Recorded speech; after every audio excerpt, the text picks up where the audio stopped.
The following program is rated TV MAL. It contains strong language and is intended only for mature audiences.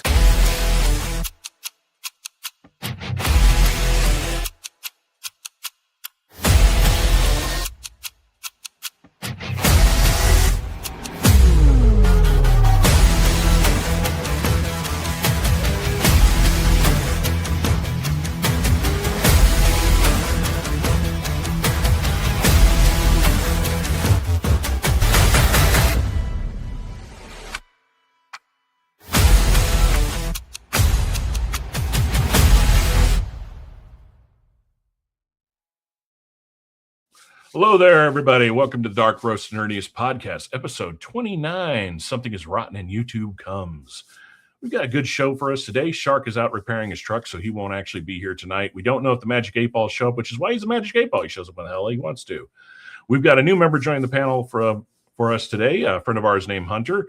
We got Walrus coming back on. Let's go ahead and bring the boys in. We've got a 3-week recap to run through real quickly, considering we all had shit going on. Sorry for the delay. Hopefully, we're going to try to maybe get on a week-to-week basis. We'd love to kind of get a steadier schedule. And I do have some special guests coming in through the works from different walks of life on this great little world of YouTube. And maybe a few streamers. I mean, we know we don't really care for most of them, but try to get some of them on. Let's bring the guys on in. What's Welcome up, to the show, guys. How's it going? Hey, we're not professional. Welcome, Hunter. Welcome, Hunter. Got it. You're good, man. You're good now, dude. So we're going to hop in. We had a nice little 3-week hiatus because you guys had the event y'all went up to. It was pretty much just the event, right? Yeah, it was just the event. Yeah. It went really well. I won't get into it. We'll bring that up next week when Shark is here, but it was a lot of fun. Nobody got hurt. It was a good time. All right, so let's jump into the biggest things that kind of happened in the last 3 weeks out there in the good old entertainment space. As for coffee, happened this past weekend was the World of Coffee Expo by the Specialty Coffee Association. So next show, we'll be talking about some cool coffee tech shit because there's a lot of crazy new shit that came down the line. Like everybody, there are companies that did not show up to the SCA events for the past year that showed up for their first time, and they came out swinging. Like, I had some of just the few things that have dropped, I've been kind of blown away by some of the shit that they're coming up with. I mean, there's some pretty crazy technology coming out there. To announce very quickly, we are now streaming on 3 platforms. We have all the bots to say hello to on Rumble, because it's never a human that talks to us. We've got YouTube going on both vertical and on full format live. And for those of y'all out in the world of Kick, we are actually on Kick now. So say hello. Hopefully we'll see your comments. If not, we apologize. This is StreamYard, so we're kind of still at the mercy of if it works or not. Walrus will be monitoring Rumble if any of y'all want to stop and say hello there. And I'll be monitoring the other two. So biggest news that came out, Epic Games laid off over 1,000 people, claiming due to dwindling Fortnite engagement. Well, I mean, Yo Boy Vice 6741, what's going on? How are you doing, man? See, you're coming in on YouTube mobile. It's actually it's cool. Show a little icon where they're actually coming in from now. Oh, nice. Yeah, so it's not this holy, or what are you seeing us on? So yeah, basically Fortnite's engagement's going down, and Epic Games just laid a bunch of people off, and like a few other companies we're going to talk about that decide to lay people off, it just happens to coincide with the beginning of their Q2 reviews. So they can go to their board members and their shareholders and say, look, we made money by, fucking over half our employees, but we made money. So what, Fortnite's going down the tube because they couldn't get Sabrina Carpenter to be the next big thing to show up as a microtransaction? Who knows, man? I know only maybe like 2 people that still play that game religiously, and Hunter dropped out. He'll be back. Hunter will be back, hopefully. Hey, man, technical issues. Got to love technology. Hey, it's first time blues, all right? We got to give him a break. He probably hit the wrong button and tried to close something out and instead closed Chrome. Forgetting this is on Chrome. On another note, there he is again. He comes back. I tried logging in. I learned not to try. On the nose too. So Epic Games lays people off because Fortnite's basically not done anything except microtransact itself to hell. I am not even going to attempt to say that name because my enunciation of German is trash. What is the live stream about? So basically, we're about entertainment, podcast, gaming, anime, airsoft, and all fueled by a fuck ton of coffee. And every once in a while, we talk about coffee shit when there's cool coffee shit to talk about. And most important, we're Jonathan opinionated about it. Jonathan Ballbeach says hello. What's going on out there in YouTube? So Disney, Mary Solis. Well, we got a lot of people dropping in. How you doing? So Disney decided to lay off 1,000+ people, hitting the Marvel industry the hardest, including damn near wiping clean their entire VFX department. Yeah, all the people that brought us Endgame, Infinity War, most of them are gone. Yeah. I can't wait to see what studio they show up in, or Well, considering they haven't finished Doomsday, who the fuck's going to finish Doomsday now? Since you got rid of some of your people. And let's face it, the Marvel TV shows, their technology has not been really that great. What's up, Entity? How you doing? So the new guy is our friend Hunter. We've talked about him before. He's part of the Airsoft crew. It was the video you shot that we showed that one day. Hunter was actually in that video. No good. So Entity's a reoccurring person. He's been here since day one. Glad to see you made it, man. How's the night shift going for you? I know you're saying we weren't going to see you for a little while because they flipped you on to nights. So yeah, Marvel got hit the hardest. More's coming out. This pretty much just happened like 2 days ago. So there's a lot of hearsay coming out. Apparently, one of the people that they laid off went onto Twitter and basically said, yeah, they laid me off. You want to know anything, ask away. And it lit up a shitstorm. So Homeboy just went to Reddit and said AMA. Pretty much. And then, of course, you got a lot of people hating on him because he openly admitted that he likes Drinker and Nerdrotic. And it's like, oh, great. The people that are afraid of the ammo they don't want out there are like, we fired a guy that's one of their fans. Fuck. So, yeah, there's a lot of shit that's been coming. They've been holding back on releasing that. Who knows what this guy told them. But some of the shit that's already hit Twitter, if you go look at the Twitter space, my God. I wouldn't be surprised if they brought him on for a video to talk about it. I hope they do, man. I don't like layoffs. I've been laid off twice. That is not a great thing to go through, especially when half the time the reasons that they gave you is totally bullshit. Like my last one, we're laying you off because of financial reasons after I just saved the company $250,000 and recuperated $250,000. Yeah. Well, Entity said fine. They switched my night shifts to the weekdays. I get the weekends off, but that's subject to change. Well, fingers crossed it stays that way, man. I'd rather have a weekend off than a weekday. And then welcome back. Yeah, welcome back, man. Next one on that happened in the last 3 weeks. J.J. Abrams is downsizing. Well, I'll say it correctly. Jar Jar Abrams is downsizing Bad Robot Productions and is moving the operations from L.A. to New York.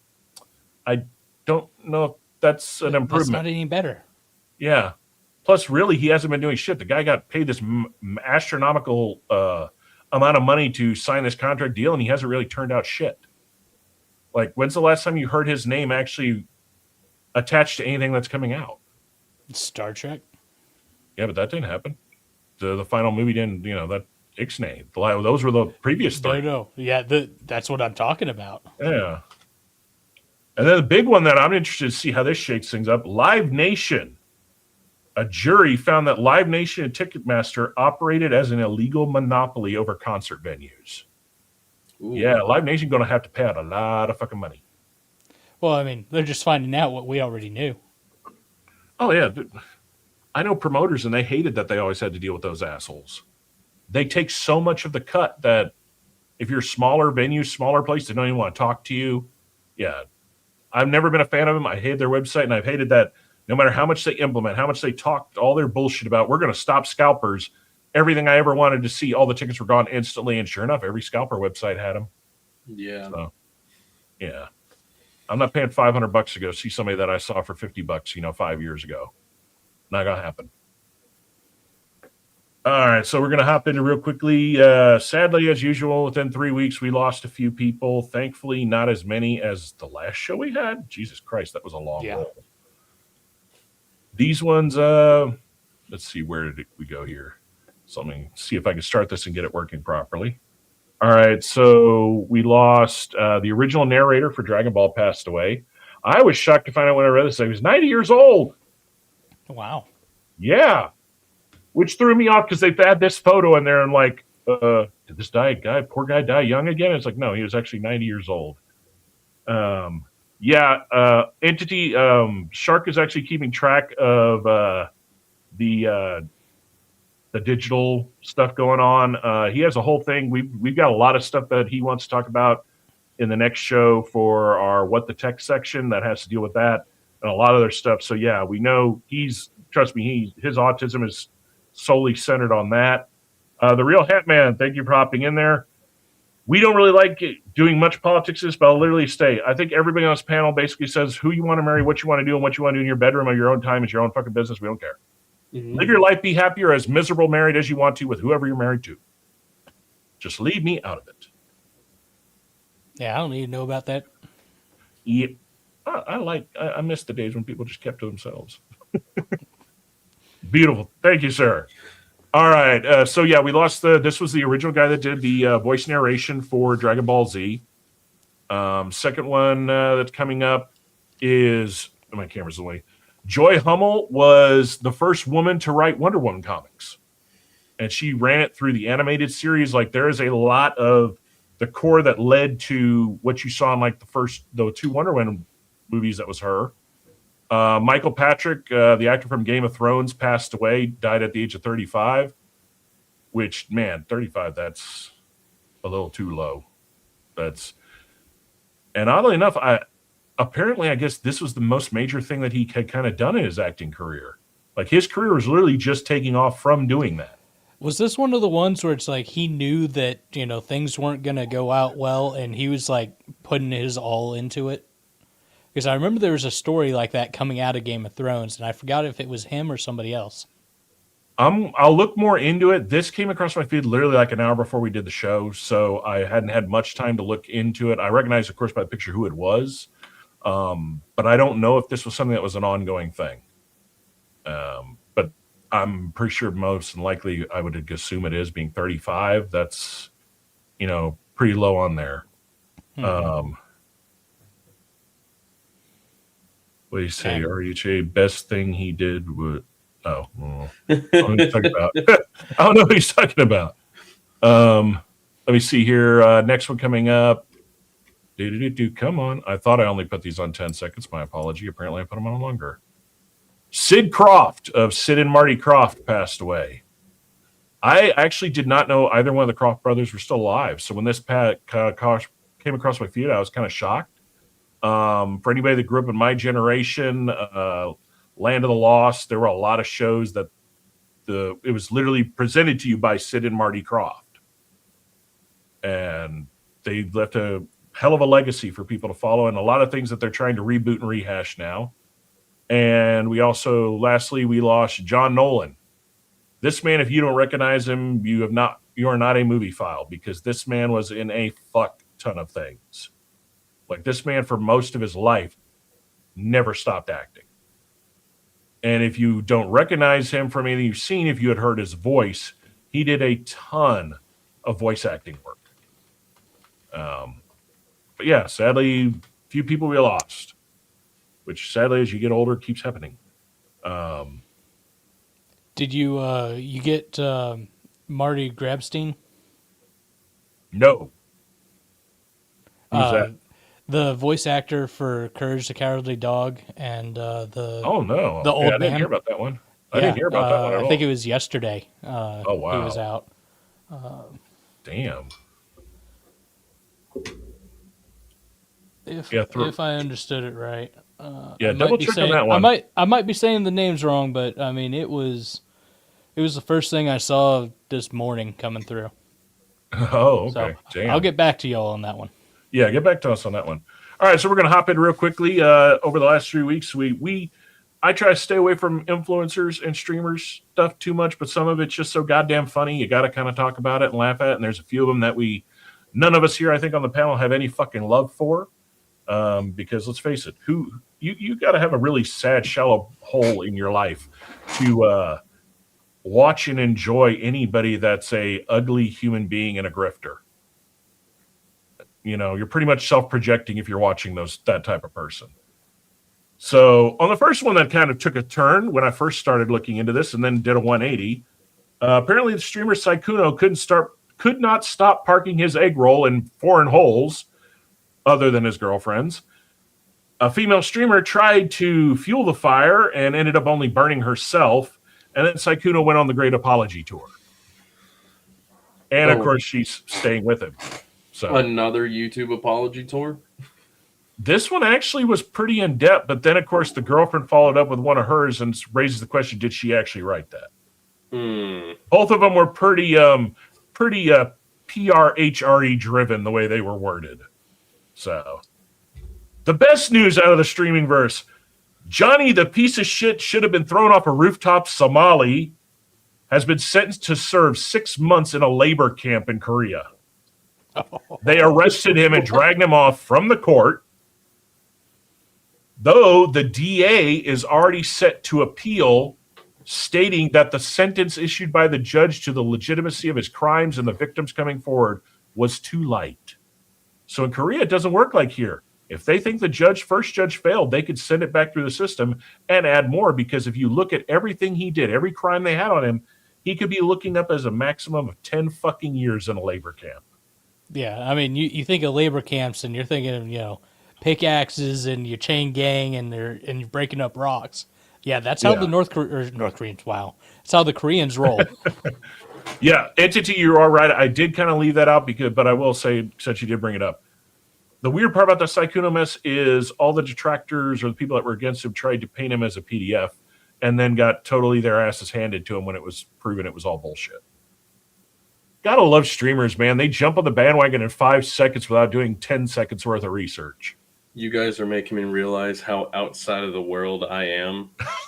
Be thankful. Be thankful. I got called for this while prepping my new in-house greenhouse for my plants. So, no, you're good, man. No, I've got as much prep on this one as you do, Hunter. Yeah, pretty much his own. Mostly me and Shark that are fully prepped on things because he always has the other windows and stuff going on. Okay. If we do start doing this weekly, I'm gonna invite everybody into the Trello. So as I'm throwing shit in there, people can actually start helping. Yeah. Because trying to do this together sometimes one by yourself is a little frazzling. Yeah, the idea was that you'd have the two main hosts that would know what's going on, and then the co-host and the guests that you bring on wouldn't know a whole lot, so you're getting the real reaction, the real opinion. Unless the guest is someone like Dig, who we brought on solely to talk about Star Citizen, because that man is one of the largest and longest creators in Star Citizen. Fair enough. So to finish up Roundup, Chunky Yogurt, as I call him instead of Chunk Yogurt from the Young Turks, exposed that, go figure, Hassan has been projecting more because he keeps calling everybody else inbred because, well, his grandparents were first cousins. Dost thou project even more? Of course they are.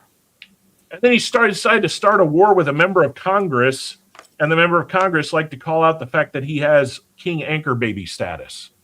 Because apparently his parents came here, popped his little bastard ass out, got the paperwork, and flew back to Turkey. That's how much of a born in American the little asshole is. Yeah. And to finally end the internet space drama for the last 3 weeks. The Quartering is apparently breaking the YouTube code of content etiquette by content striking channels, allegedly. Several people that he had claimed were going after him relentlessly, all their channels got removed after a DM and emails were exposed, him bragging to other people and threatening them that he had internal connections at YouTube and could get anybody removed at the flip of basically a phone call. And literally an hour after he did that, these three channels kind of went poof. So that ends the internet drama for the last 3 weeks, along with all the major stuff that happened. We got some cool trailers to go through at the end, and we might actually start. Walrus brought out the idea of us doing a 1 through 5 review system, and we're tweaking on it. We'll see how it goes. But I think we're pretty much there. And as we always do, since it is, even though the middle of the month, technically the first show of the month, I always like to give a shout out to a coffee roaster in the coffee roasting space. And that's a segment for you new watchers that we call the Coffee Roaster of the Month. So if you're into coffee or want to get into coffee, I once a month recommend a roaster that I'm pretty fond of, and we give you the links and everything you always see on our shows, all the trailers, everything, all the resources. After the show, I always post the links in the description below. We always give credit where credit is due. What do you say? I am so happy that the internet is finally realizing how bad the quartering in Melanie Mac is. Yeah, and it's sad to see Mac go that way because when she first started in the gaming space, she was pretty cool. I can't remember who she actually worked for. It was one of the gaming mags that when they started their streaming in YouTube. But yeah, both of them, I've watched them for a while, and yeah, it's interesting to see the slow, steady decline and descent into lunacy that has been happening. Kind of like watching Piker is mildly entertaining to watch how many people are stupid and actually believe anything that comes out of that asshat's mouth. But anyway, here we go to our coffee roaster of the month.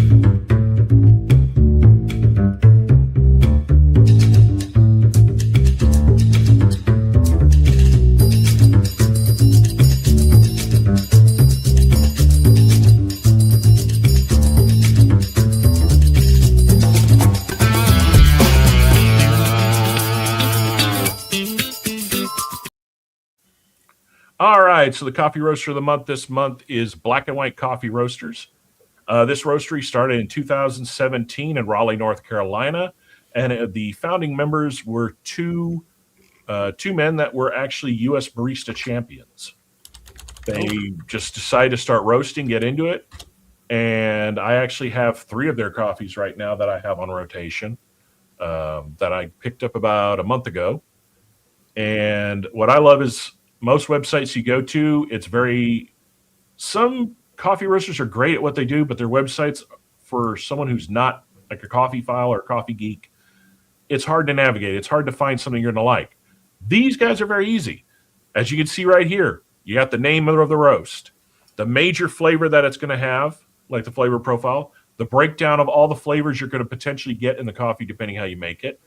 And then they have their own rating systems. They tell you how light or dark, between light and dark roast it is, and how clean being your normal cup of joe, smooth, no acidity, to funky being, am I drinking a tea or a coffee, or flavors like, let's see, one of their major funky ones that they have right now is, where is it? Right there, unblended, a coffee that has strawberry, mango, and chocolate. That's a weird one. And bear in mind, when they give these flavors, they are not adding flavoring to their coffee. This is what the coffee tastes like, or can taste like, depending how you're brewing. Watermelon margarita. That sounds kind of nice. That one I actually have right now. It's pretty crazy. Is it good? It literally smells like citrus and mango. Okay. The watermelon comes, as it cools down, the watermelon comes through at the end. But it has like a sweetness of like it is a perfect description. It's sweet, it's very floral, and it's very light. Like, it is so fucking smooth. And I'm drinking this a week off of roasting. You're normally supposed to wait 2 to 3 weeks after roast, so all the gases degas out of the beans. So the flavors I'm getting now in 4 weeks are actually going to be even more. Okay. And then, of course, for the next month, they'll be at that point. And then after about the 2 to 3 month, it'll slowly start, you'll lose it. Basically, coffee, for ladies and gentlemen, once it's roasted, you want to wait 2 to 3 weeks. If you store it properly, you should be able to get 2 to 3 months of the best flavors it's going to have. And then after that marker, it's just going to nosedive slowly. You're going to lose the flavors, and then eventually it's going to get harsh, bitter, because as the oils and everything dry out, the coffee pretty much goes from great to shit. It's just kind of the life of the game. So you're saying you can extend the shelf life if you put it on like a vacuum seal bag or something? Yes. So since I have it right here, I can actually roll over and grab one. My recommendation, there's a company in the coffee world called Fellow. They make great grinders. They have their own espresso machine now. But where they got their start was coffee secondary products like canisters, scales, the water kettle y'all seen me use. That's a Fellow. That's their stag kettle. They came out with this recently. This is the Atmos container. And what makes it special is, and I'll put it next to the mic, This, when you put it back on and hit the button, sucks all the air out of the container and puts it into a negative environment.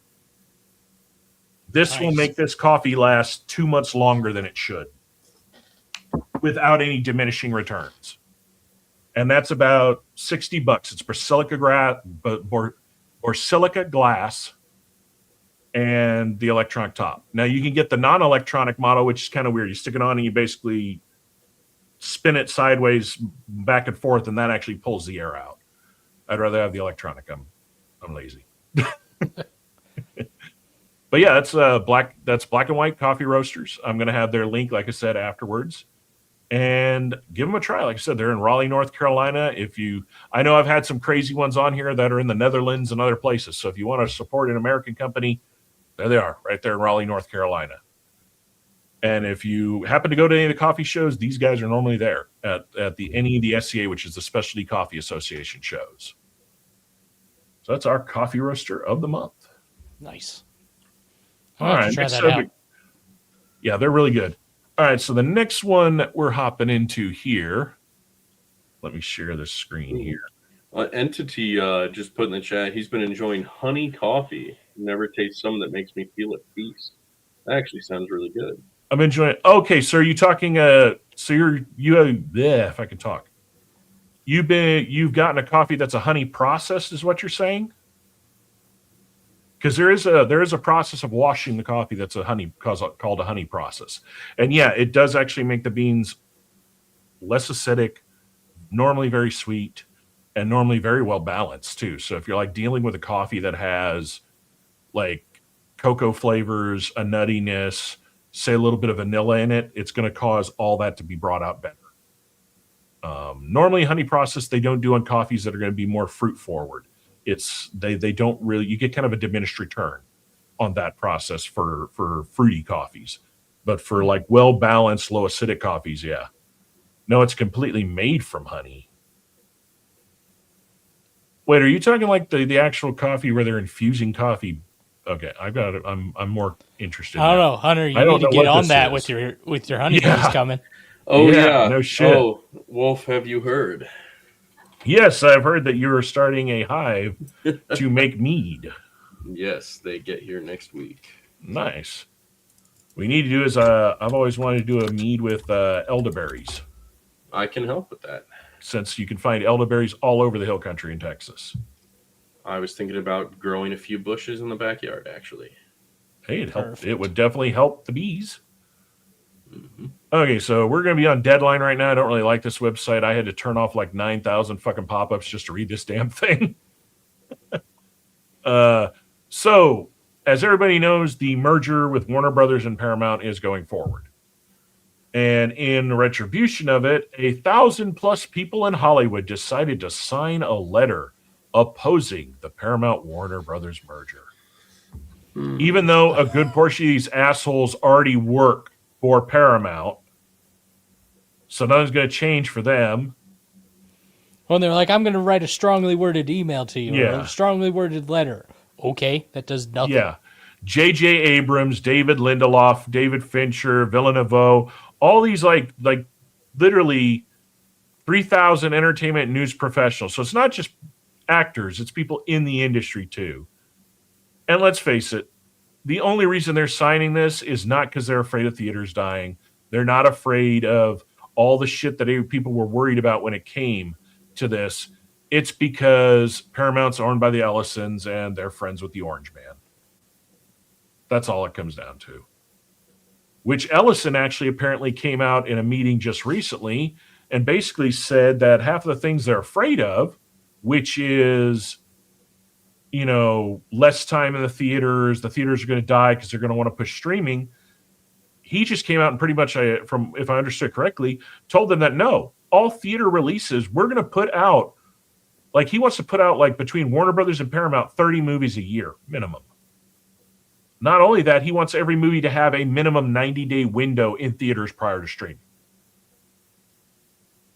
Now, if he really wanted to sugar the pot and basically give them all the middle finger and to basically show that their fears are bullshit, I would tell him up the percentage that theaters get. Most theaters, when they sell a ticket, only get, from what I understood, 10 to 15% of the revenue of that ticket. That is literally what they operate off of, because the rest goes to marketers, distributors, the movie theater themselves, the production company itself. Up that to 20%. Take all these 3,000 people and tell them, you're saying we're going to destroy movies. Guess what? We just made them more money. Go fuck yourselves. And they can increase the cost for the, watch it early at home kind of thing. Yeah. Just assume that you're going to be streaming it to like a family of 6 or whatever, and then, make it, double the ticket price. Yeah. Here's the interesting part. Out of all the people in Hollywood that have kind of gone on Twitter and like said their 2 bits about this, the guy that played Stingray in Cobra Kai, you know who I'm talking about, the heavier set guy. He apparently called them out without in a sense directly calling them out. He said, okay, well, where's my list against Disney buying Fox? Pretty interesting. Yeah, where was all the outrage when all these other companies sucked up the other ones? Because if you think about it, Disney bought up more of the larger IPs than anybody else.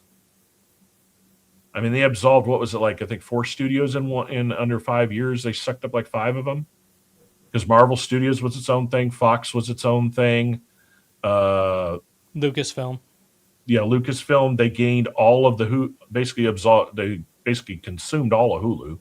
Well, streaming platforms are buying each other out too. I mean, Crunchyroll bought out Funimation. Yeah. Which was sad because I actually liked Funimation over Crunchyroll. But Funimation apparently was not very good at handling money. No. So, but yeah, that's basically Hollywood basically being Hollywood. Yay. And since we talked about some depressing things, we're going to go into our funny little segment we call For the Lulz. I don't have too many this show. I only came across 4 that actually really made me laugh this time. It was kind of a slow week. When you're ready, when you're ready, I have all of the information pulled on the honey coffee he was talking about. Okay, yeah, I did see that. He said, what was it? There's a local coffee shop in my town that makes the honey coffee for a $2 coffee. Very good. Okay, so is he talking like actually doing a honey butter in the coffee? No butter. So a creamy whipped honey, which whipped honey is crystallized honey from the prior harvest, which you then grind down to very fine. It turns into almost a milky, runny liquid. Mix it with fresh honey, and that's how you get creamy honey, like you get from the German honey brands. Yeah. That's how you make creamed honey. So you take that, you use instant coffee, whipped honey, and milk, and you can actually make a honey coffee. Now, the only other 2 processes would be the honey processed beans, where they're dried with the fruit pulp still on, and roasted honey coffee, where the Arabica beans are roasted with a honey coating for a mellow and sweet flavor added. But I'm going to have to try the honey. It's interesting because, that honey coffee process, if you take the honey out of it, that's what, remember, what was it, if you've ever watched, like, on the Internet Speaks Pure, remember during our 2-week long vacation where we all had to stay home? Remember how the internet was abuzz with that coffee made with instant coffee where you were whipping it with sugar? They called it Diagon coffee. It's basically a big coffee foam. If you think about it, it's the same process, but now you're adding milk and honey to it. I mean, Cuban coffee is sugar and evaporated coffee whipped. Yeah, and then you add the evaporated milk. He's telling you won't regret. I don't think any of us regret. I'm not into big sweet. I will wait until I have my own honey, and I will make honey coffee with my own homemade creamed honey. I told Shark I've always wanted to make a specific type of mead, but it would be expensive as hell. Oh. I want to make mead with Manuka honey. I can't make that, but I believe in you. You need 12.5 pounds of honey to make 5 gallons. Yes, which Manuka honey, the good stuff, is like $32 for it. Yep. Hey, we can market it as the most expensive meat in the world. We know some dumbass. All we got to do is do a salt bay with some gold flakes on the advertisement. Some dumbass rich fucker will buy it. Put gold flakes in the bottle. Yep. Good to go. All right. Well, this is our segment called For the Lulz.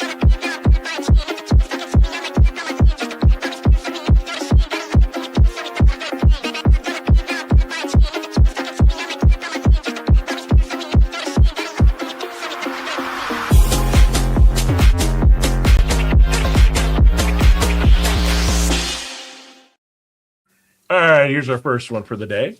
Hope everybody can see it. The sneeze. Oh, there you go. It started playing when we were in the thing. Question of authority. What I love is the assert dominance, establish presence, question authoritarianism. Sneeze. And this one goes right along. This next one goes right along with our last subject as it switches. So before Oh, it was going too quick, now it's too slow. You know, I know. This fucking thing can't make up its mind. There you go. Quiet, please. Hollywood is sharing another one of its opinions. I just love how you got your transition music for this section from one of my car playlists. Actual footage of my cat Dude, in the litter tray. dude, I have tried everything. I just got a whole nother 2-layer mat to try out. We're looking at getting another kitten. Like it's a funny. whole thing, man. You can't, hold on. Google, turn on studio. Or not. Did you just say you're trying to get another kitten? Another one? Avery wants to get a kitten, so we're looking at adding a third to the ranks of the cats running around the house. All right, hold on. Hey, Google, turn on studio. Now you want to come over here. Well, you might not see her now, but she's down there. Hey, Google, turn off studio. This one is not that bad, but this photo goes to the other one. Chunky does that all the time. Yeah, her sister has apparently gotten into this over grooming thing to where she now has a Brazilian. I'll leave it at that. Oh gosh. Yeah, That's I don't rough. know why she's doing it. What? Now that I woke you up. Well, she's getting summer ready, man. I'm always summer ready. Wait, what? Oh God. And then our final one, I think I only have one more. And my feeds this week for funny shit let me down. It was all a bunch of like depressing shit that didn't want to make me look at the feeds. None of mine would make it to YouTube. That'd be a bad idea. Yep. There you go. I just lost my job at the donut shop. I've seen this one before. Come here. It's too good not to reshare, though. It's There a we go. flavor experience, all right? You want attention?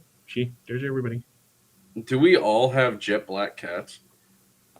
All I've ever had is black cats for like the last 20 years. These two are sisters. The 3 before that were brothers. Yeah, my 2 are sisters. See, I'm working on getting summer ready, but I still got my terrible mustache coming in.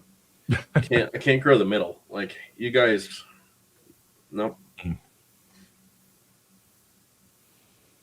Oh, it looks like a French mustache at this point. Give it time. I'm trying. All you need you need to rock the Van Gogh. No, I can't. Just get a pencil and color it in.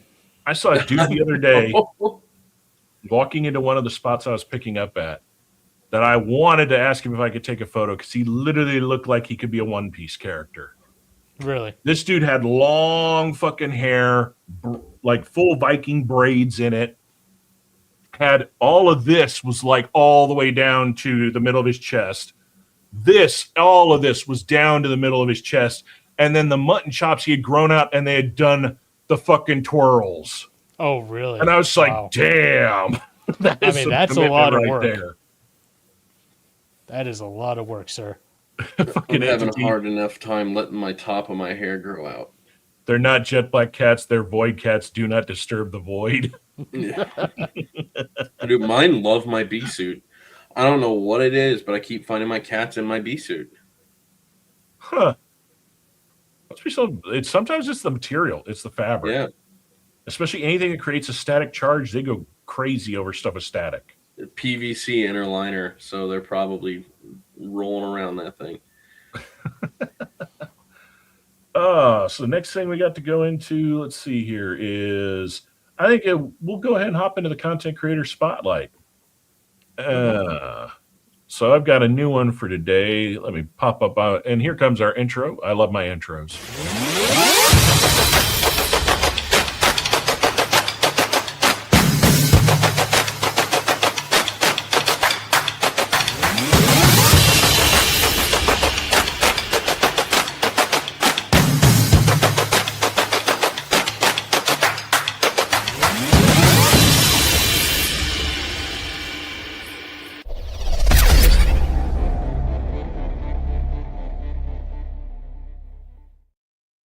right, so for our content creator of the month, this month is a channel I came across a little while ago. They haven't been around for very long. They got 13 videos total, and they're already at 10K subscribers. So a person's definitely doing something right. And it's called The Hobby Trap. And what got me onto their channel was, where is it? Right here. Their very first video was, and I'm going to go and Coffee used to be a mundane. We spend $5,000 on coffee. It's a scam.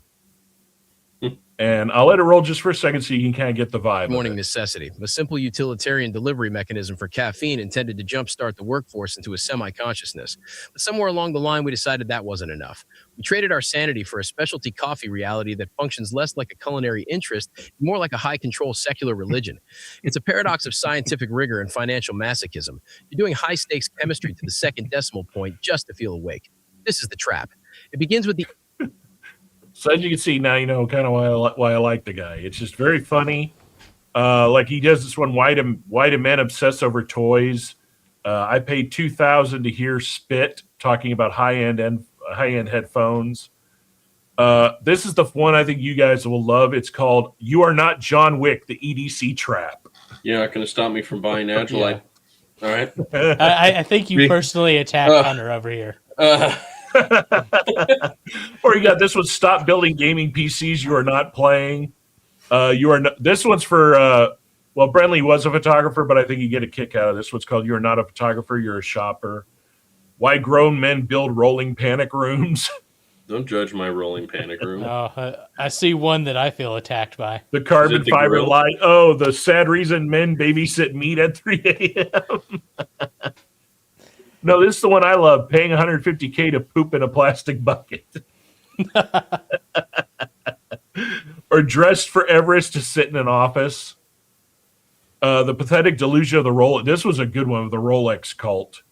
And then this one was him basically attacking sneakerheads. I have a really good channel for like judging people based on calibers or such that they use. And he does a bunch of videos on it. Who is it? Sharpshooter. And he's real funny, a little bit of accent, but there's like, this is your shotgun and what it says about you. And it'll judge people for the Kel-Tec, and then it's like your grandpa's Mossberg. Like, does he have a video where he talks about what your EDC or concealed carry says about you? Yes. Okay, I haven't seen that one. That is fucking funny. Now I'm interested. What did he say that your Brenlee says about you? Don't worry about it. Yeah. Yeah. His everyday concealed carry kind of hit me a little bit when he went in on CZ. Yep. Don't you judge my Brenlee. Hey, I'm not judging. I just wanted to know what the creator had to say about it. That's it. If it makes you feel better, I just bought a new Taurus. Which one did you go with? A Deputy 357 6-shooter. Nice. You see his eyes light up when you ask that. The one I always wanted, and I had a chance to buy one at like for $600, and I should have. Was I always liked the 357 7-shot Raging Bull. Okay. Not a carry one, but a good one to have if you're on a ranch. Especially because I have literally seen Razorback boars take a 9mm and just be like, "Bitch, that didn't do shit." Yes. I kind of went on a rampage last week and picked up a few new pieces to add to the collection, so I can't be trusted at Academy. Yeah, I think I ran out of fingers counting, all the shit you bought at Academy. No, you know what's going to kill you? When I was working for Black Rifle, I had an active account that I could have gotten 35% off any Staccato. Yeah, I could have gotten 35% off anything from Trigicon, Night Force. We had so many 30% offs from different companies. You're hurting his soul. In the same group chat for years, Wolf. Yeah, I feel betrayed. Well, you got to remember when you met me, I'd already been laid off from them. Fair. When we finally met in person. Yeah, and Brenlee, when he knew me when I was working there, neither one of us ever had money to invest to buy some of the stuff using it. You got to remember, back then that was when Staccato first started. So you're looking at like the starting price was $2,500 back then. They didn't make any of the $1,000 models they make now. Yeah, because they were small time. That was the beginning of their whole operation. Now I am making a strange switch back to Ruger after years of just seeing Ruger is like because they do those $600 starter rifles. Mm-hmm. You get it. I got one of the $600 rifles, but they're precision lined for 22. I grabbed a 22 Magnum. One of the nicest triggers I've ever felt on a bolt action for less than $800. Doesn't shock me. Ruger, for the most part, always made great products. Yeah. There were just certain lines you wanted to stay away from, but all the other ones you never heard complaints about. Yep. I mean, hell, one of the best rifles I ever fired was the Mini 14. Yep. I've noticed it never failed, no matter what my dad and I threw at it. It never ever failed. Yeah. I've realized that with the podcast with you guys, if you're talking about coffee and movies, like I'm like, yeah, guys, I have a Keurig. And then anything on like I'm on that tech, firearms, EDC, gardening. I'm like, hey guys, so that's we go out. That's the funny thing. We go in and about everything. I didn't really want this show. The only thing that ties this show as a solidity is the coffee aspect of it, and even then, it's kind of more caffeine with other people. Yeah, it's more just all of us drinking coffee and enjoying, and we do the coffee tech stuff every once in a while, and something comes down the pipe. I can actually take time to set up and do a demonstration. Yep. So. Hey guys, don't forget to start to getting your stock and rip it again. Oh yeah.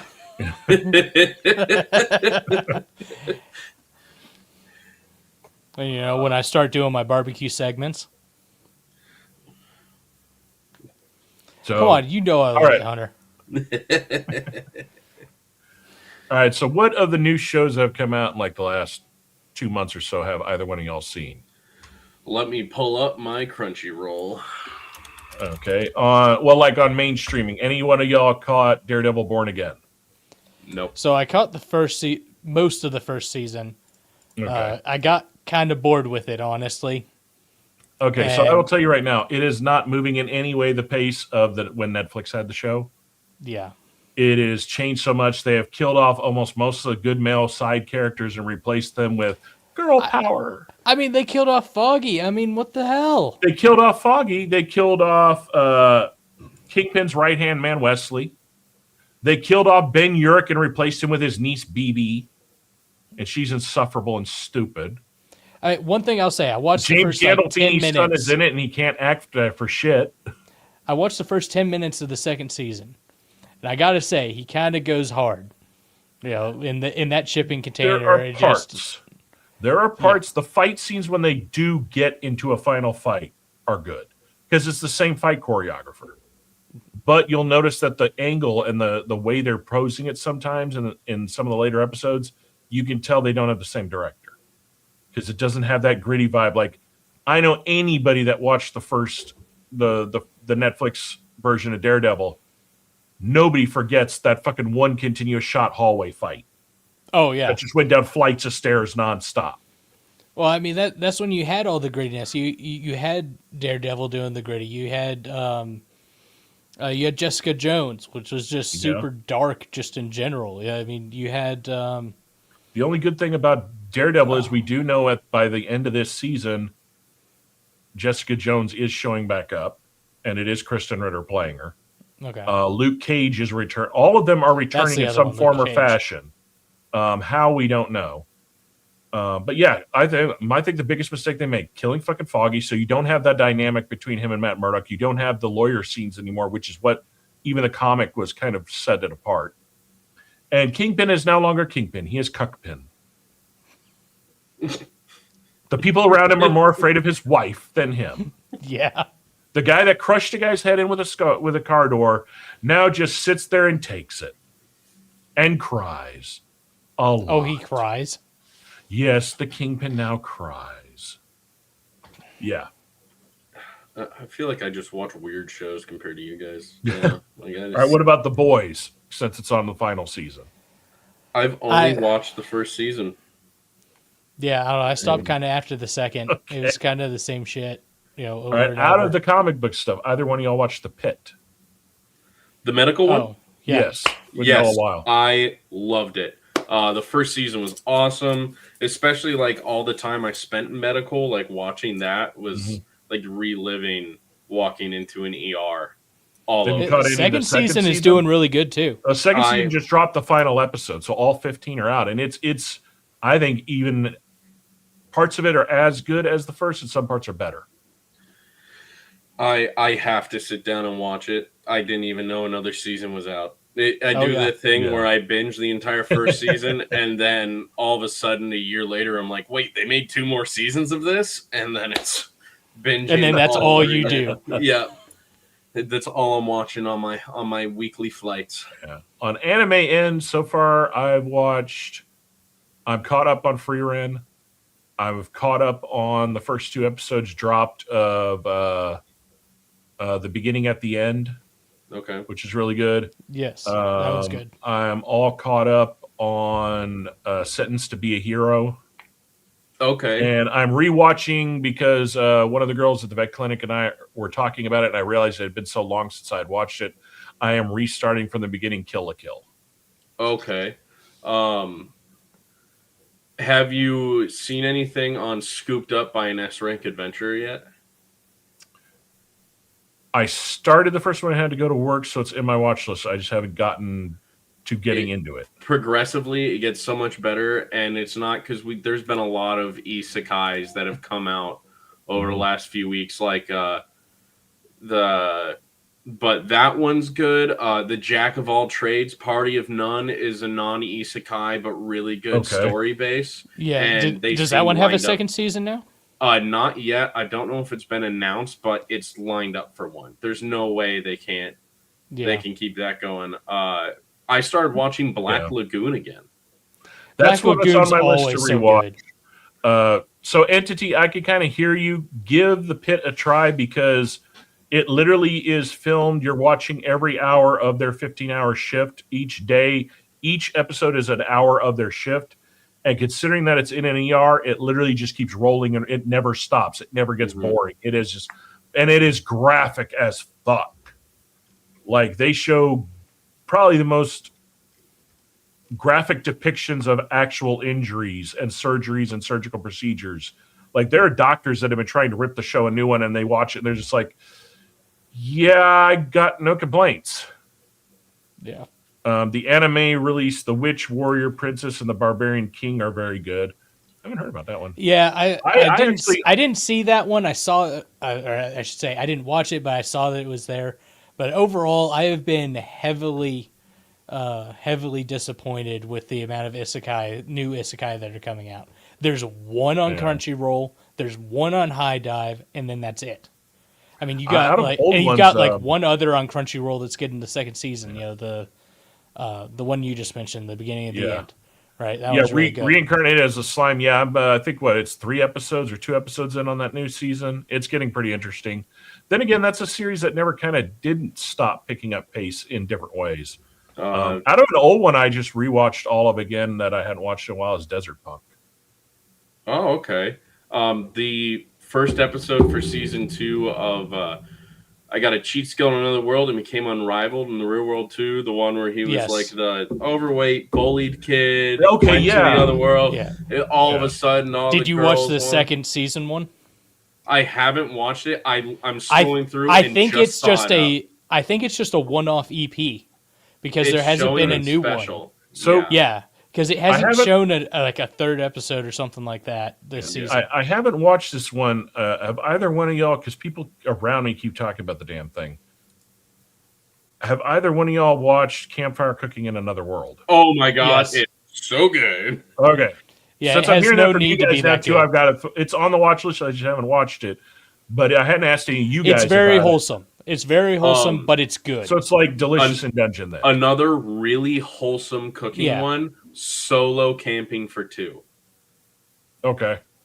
I think that when I searched for campfire that came up. Yeah, I remember Yeah. Hunter. You were on a kick with that one in particular. Yes. Hunter, I'm excited for Saga of Tanya the Evil season. New Yes. season. Tanya the Evil. Yes, Just that's a good one. Yes. The meanest, tiniest person ever with a gun. That was good. There is a new one. It's on its third episode. It's sitting at 4.3 stars, and I was thinking about looking at it. It's Needy Girl Overdose. In a world where likes are currency and every viewer is a judge, OMG Kawaii Angel, also known as K Angel, is determined to become the ultimate internet angel. Think That's about right. where they got I that. did see that simulcast. Think about where they show got up. that idea from. Yeah. The first season of The Yeah, Orville, beneath they her visited a pastel. planet. Remember where we could like or dislike some. If your Yeah. dislikes went too far down, they killed you. That was such a Well, good they didn't tell you. episode. They wiped your brain. Yeah, basically. the like chemical attack that they did. Yeah. That was a great episode of The Orville, by the way. Dude, all of the Orville was great. They So fuck good. making new Star Trek. Just make the goddamn Orville. It was perfect. Yeah, really. Just Bring take back the Orville and stick it in Star Trek, and then that was what Oh, I heard Stardouche Academy was. Somebody interviewed Jonah Hill recently and asked him again about making a second Superbad, and he finally admitted he has a plan for a second Superbad. Really? They won't film it until they're in their 70s or 80s, and it's going to be about them being super bad in a retirement home after their wives die. I'm still waiting for Spaceballs 2 to come out. We all are. It I is. want it so We bad. have it. That's going to be in the trailers. I do have some stuff for that. Yes, I do. So Entity's been bringing up an anime that isn't out yet that Petals I've of got on my list now. Reincarnation. Petals of Reincarnation. So the whole yes. premise of the show is the world I where literally people are have it up on reincarnated, my- and basically a lot of the people that are getting reincarnated are some less than nice dictators from human history. Reincarnated. Yeah, don't read those names. Oh, Don't read those Yeah, names. We're live. don't read the names. But no, there's 3 episodes out. The next one releases in 4 days. It's on High So wait, Dive. but they're already out? Yeah, 3 of them are on High Dive. On High Dive. Okay, well, good thing I've got High Dive.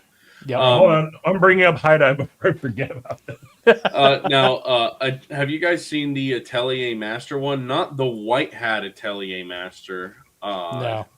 Let me see. Let me pull up the actual name of it. So while y'all are doing that, I'll talk about one that I'm rewatching. The Black Summoner. All the episodes are out. That one's really good. The Unaware Atelier Meister. Oh, Super yes. good. Yeah, super good. And almost in sync as that one got popular and started coming out, we got Atelier Riser, which is a whole nother magic anime, and then Witch Hat Atelier. So it's like the Unaware Atelier Master came out, and it almost That's right. It opened the wasn't it gate. like that kid that was just like, "Hey, I'm just I'm from a town in the woods. Town in the and woods." Gate season 2, but Gate season 2, the only thing I'm sad about is I really would have loved to see some more with like Rory Mercury, the JSDF, all On of them, another how note, they were getting around. If you want to see some really funny, funky, like Skinamax shit, type Petals in search on Amazon. I'm good. The movies that No, I'm follow good. with that, yeah. But Okay, Amazon. but Gate season 2 goes to the water. So you're no longer with the JSDF. Wait, on Gate land. season 2's out? Gate season 2 is coming out, but Gate season 2 is following the other arc where they're on the ships and everything. Okay. So it's supposed to be interesting. And So that's- it's not even interacting with the other world, really? Nope. The original IP think of it completely separate, which I was upset about because I really wanted a continuation of what we had been watching. You know what I want to see? I think for a 3rd season is the magic at a regular high school or something like that. Yep, the irregular at Magic High School. That's it. Yep, the one where he was the Silver, the mysterious programmer that made all the Yeah, demons. like he made the world's weapons, but he was like secretly like the guy that did just that. a teenager with no emotions from experimenting done on him from his Yeah, mother. and then turns out he's like, was it like a strategic class magician or some shit? Yes. And the sister has a real thing for her brother. I forgot about that part. I just Dude, like, there's a lot of animes Yeah. that go with that. It's like, oh my god. hey, the Hori Japanese are weird. We love them after we did the thing, and We've always known they're weird. They're the only place where you can buy certain women's items in vending machines. Yeah. Now, if you want romance anime, Horimiya. I loved Horimiya. We've got season 2 out for Horimiya. That was just all in all a really good anime with a good set of comedy and like a slice of life romance type of deal. It was a really good watch. it was in that same vein, and I didn't want to believe it because I kept hearing like everyone's like, "Oh, this is really good. This is really good," and I'm like, "That's not really my thing." My Dress Up Darling. It's not bad. It's not bad. It was a lot better than you anticipated it being. If you want something a little older, Shuffle. Okay. I don't know if you've So ever heard of Entity's that. asking goes, Entity said, I can't remember the name, but it's an anime where the MC is the only human at a demon school and he has blue hair.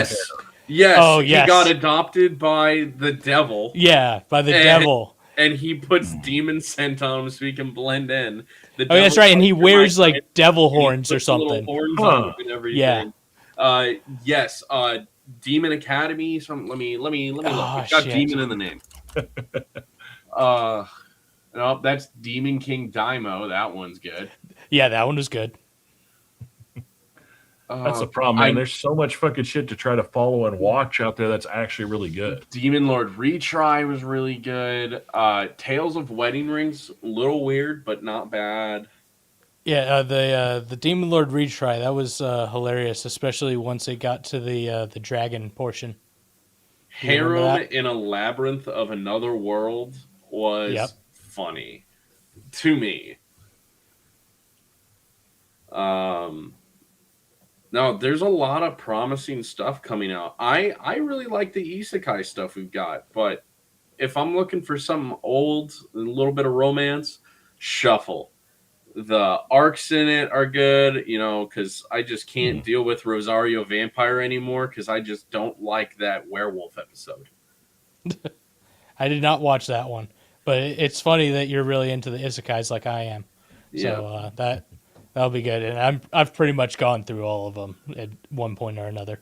I bet Entity plays World of Warships Legends.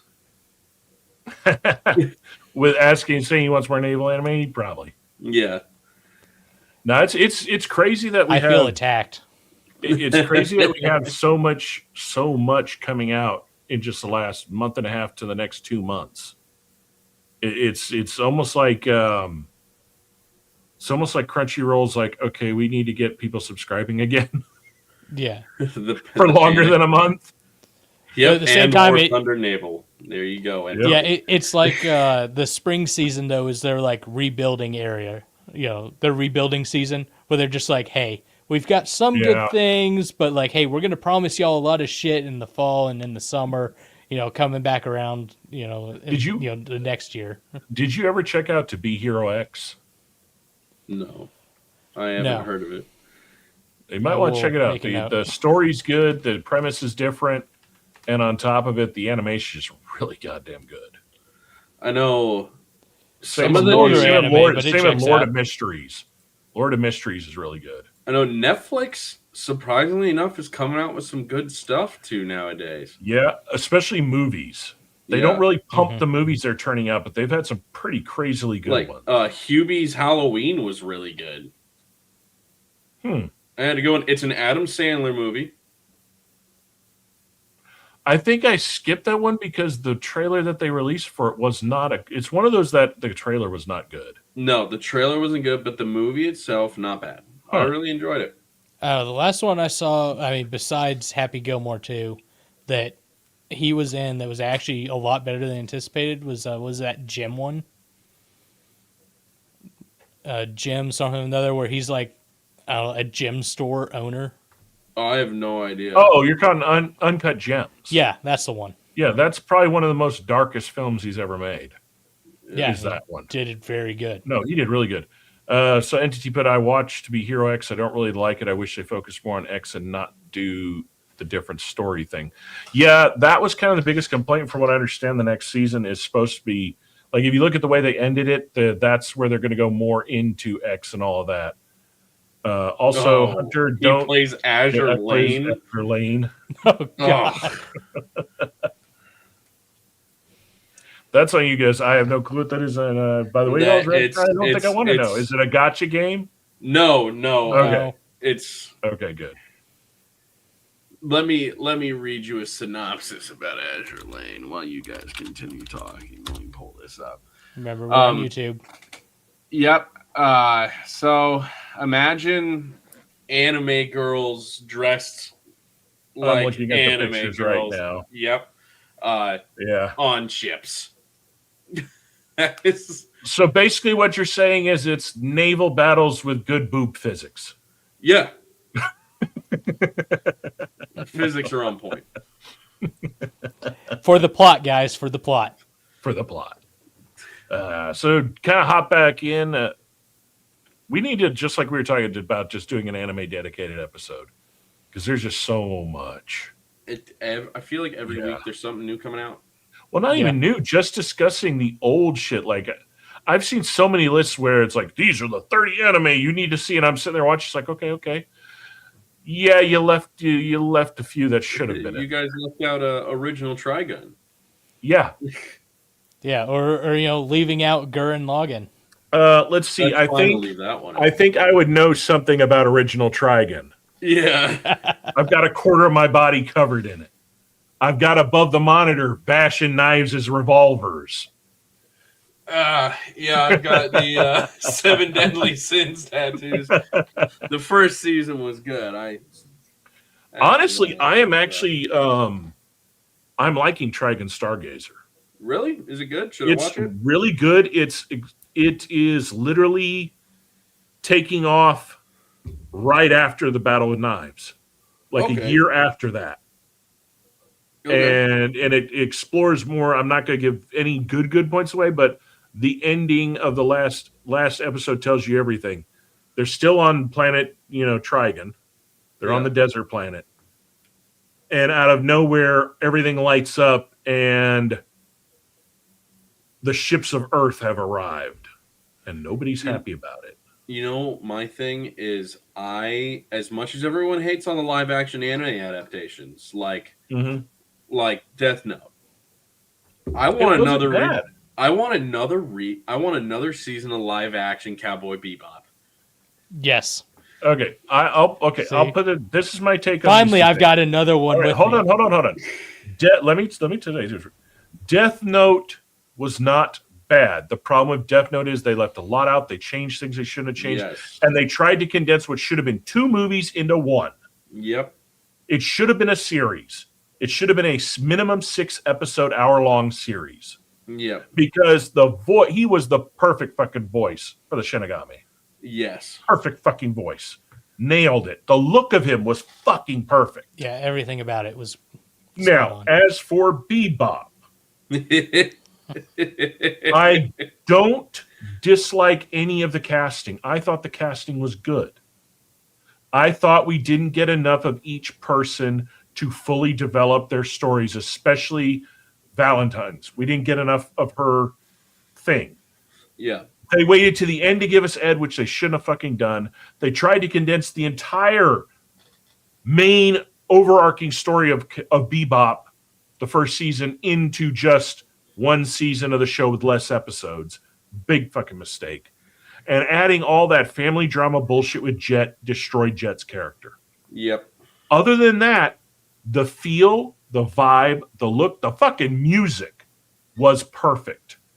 But the changes they made by calling him the name of the main bad guy's name in the original show, the little changes they made, they didn't need to make.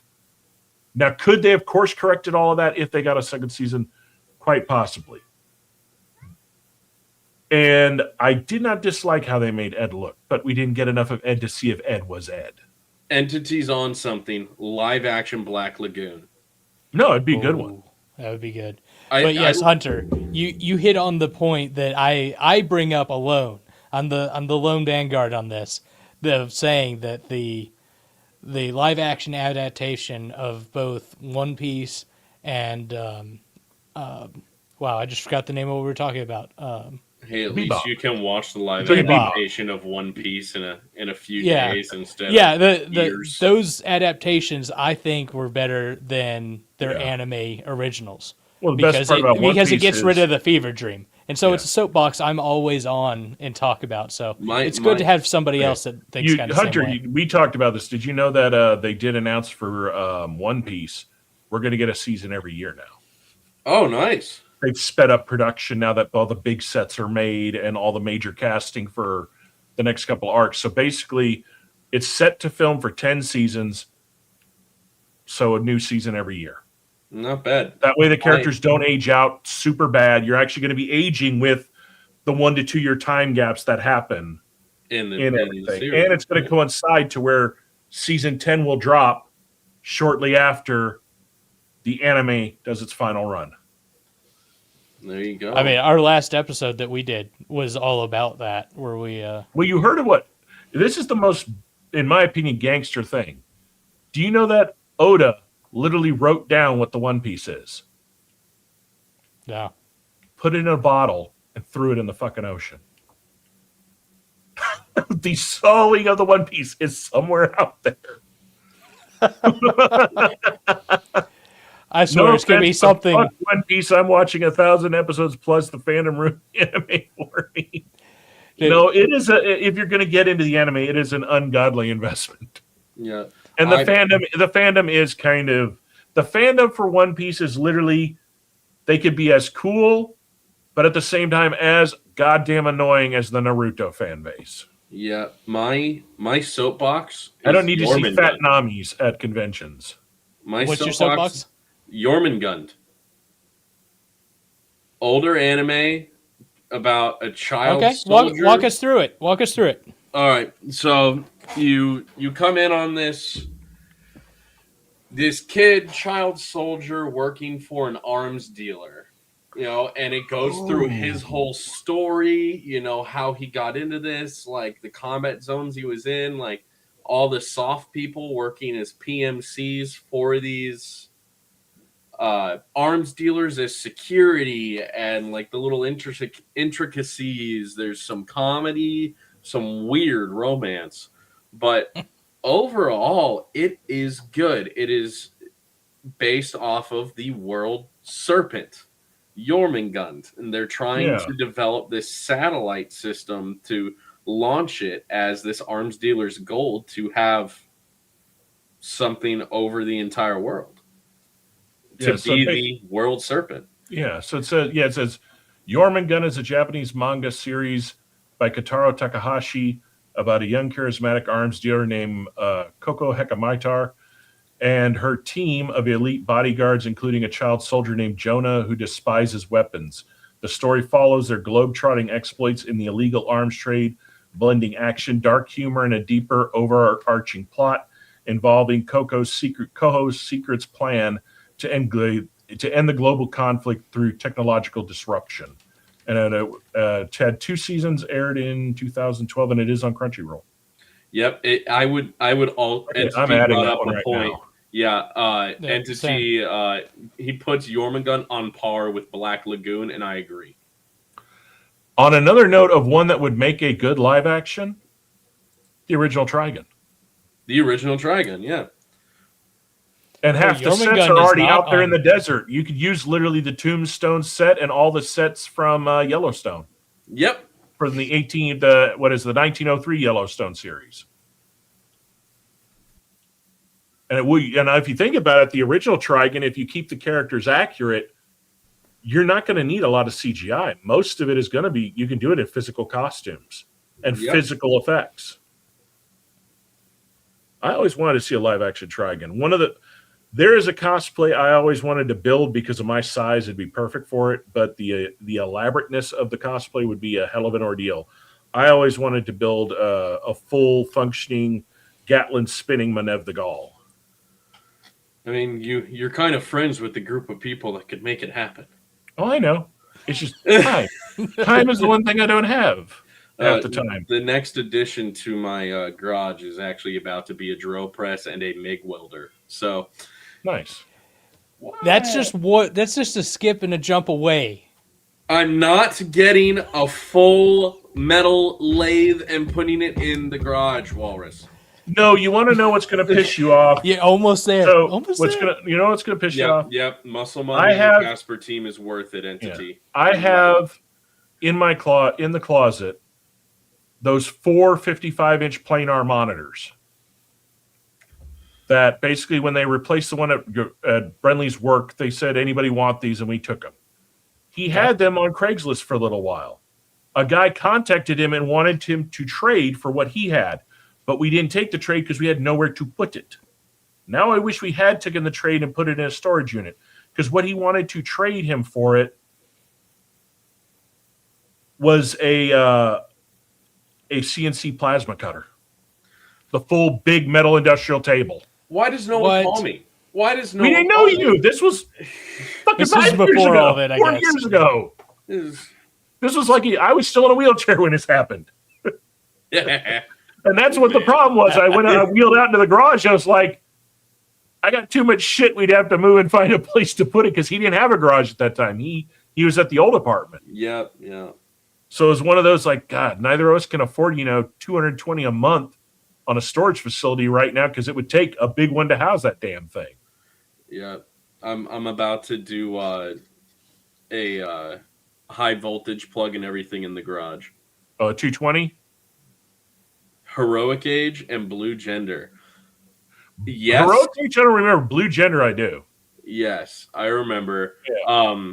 What was the one with the guy, the military freak that has to go into high school? It's the mech enemy.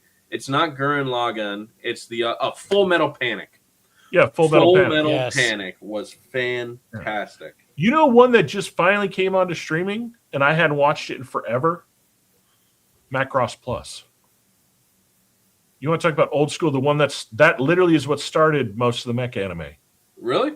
You remember? You ever heard the story of how Hasbro got sued by an anime company when they created the Transformer character Jetfire because it replicated an anime. The anime that sued him was Macross Plus. Oh. So basically, the whole mechs that turn into what look like F-14 fighters, that's Macross Plus. Okay.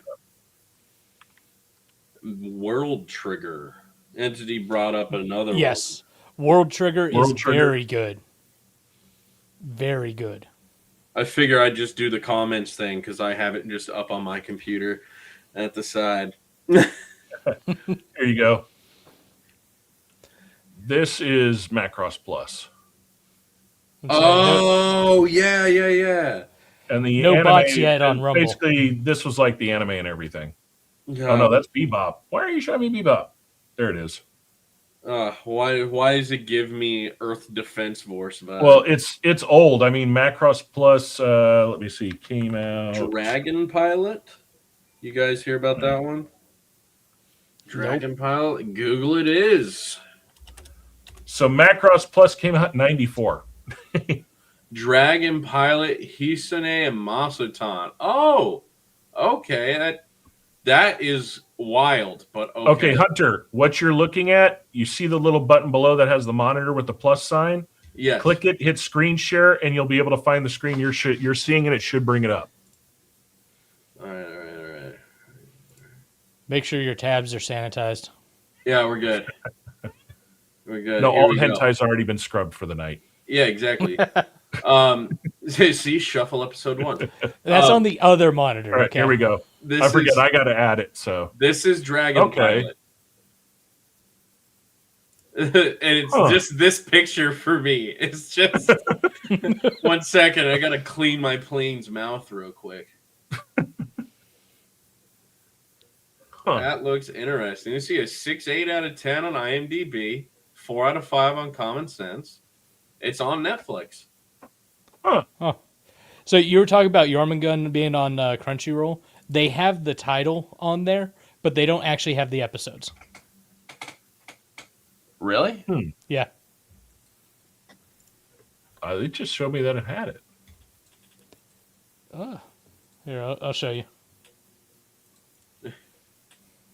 We're all like, all right, so we know we have this podcast thing, but now we started talking about animes and Well, it's kind of what our show does. Like, Yeah. especially if we don't have like full on topics to kind of go into. That's weird. I thought it's showing it to me.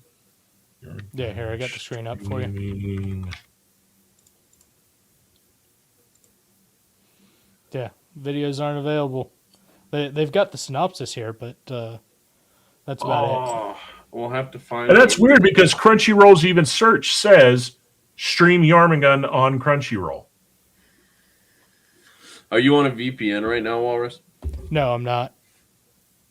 Check my. That might phone. be The next option.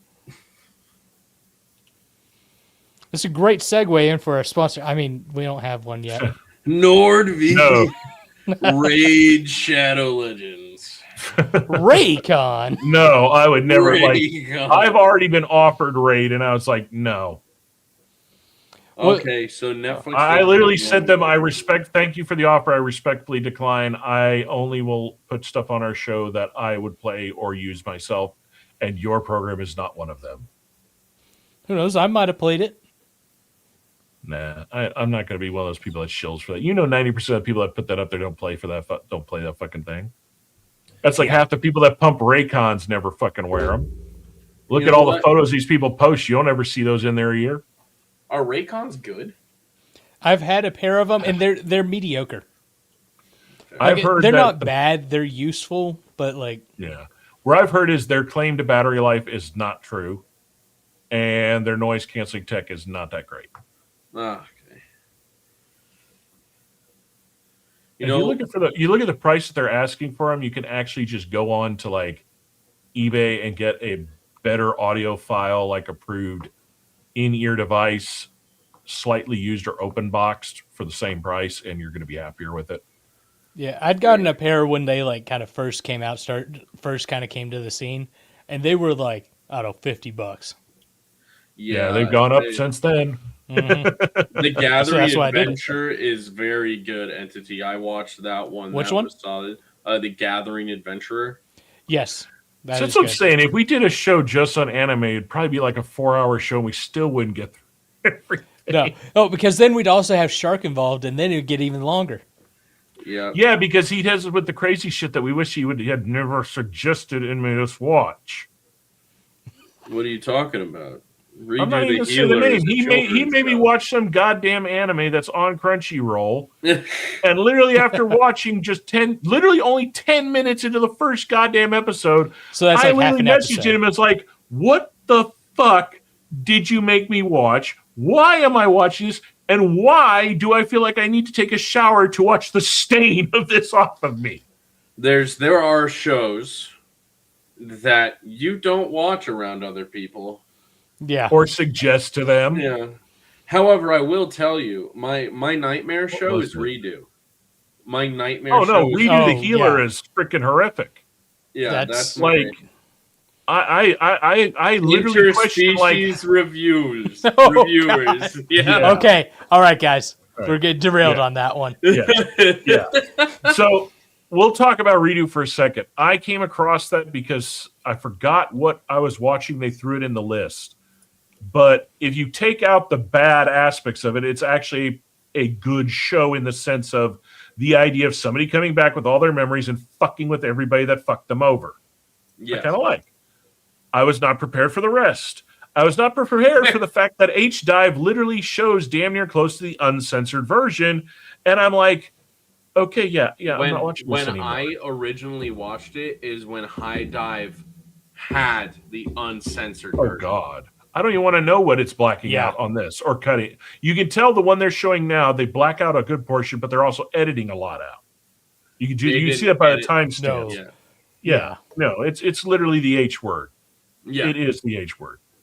No, the one that Brenlee made me watch was not that bad. It was just sheerly the idea and premise of it, and it was Dance in the Vampire Bund. Okay. So yeah, I'm watching. I'm like, okay, this character's getting naked, whoopee-doo, and then you realize, wait a minute. Oh, yeah, and then I was like, dude, what the fuck? Oh no, Entity, why? Hunter, back when I played No. chat, me and Oh, my no. group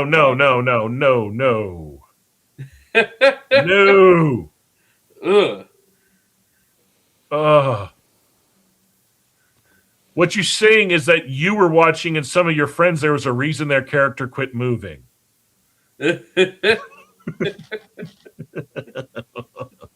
Oh, why in VR chat?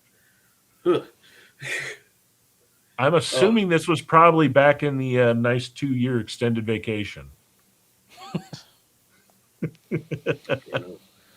Oh boy, is there another segment here, Wolf?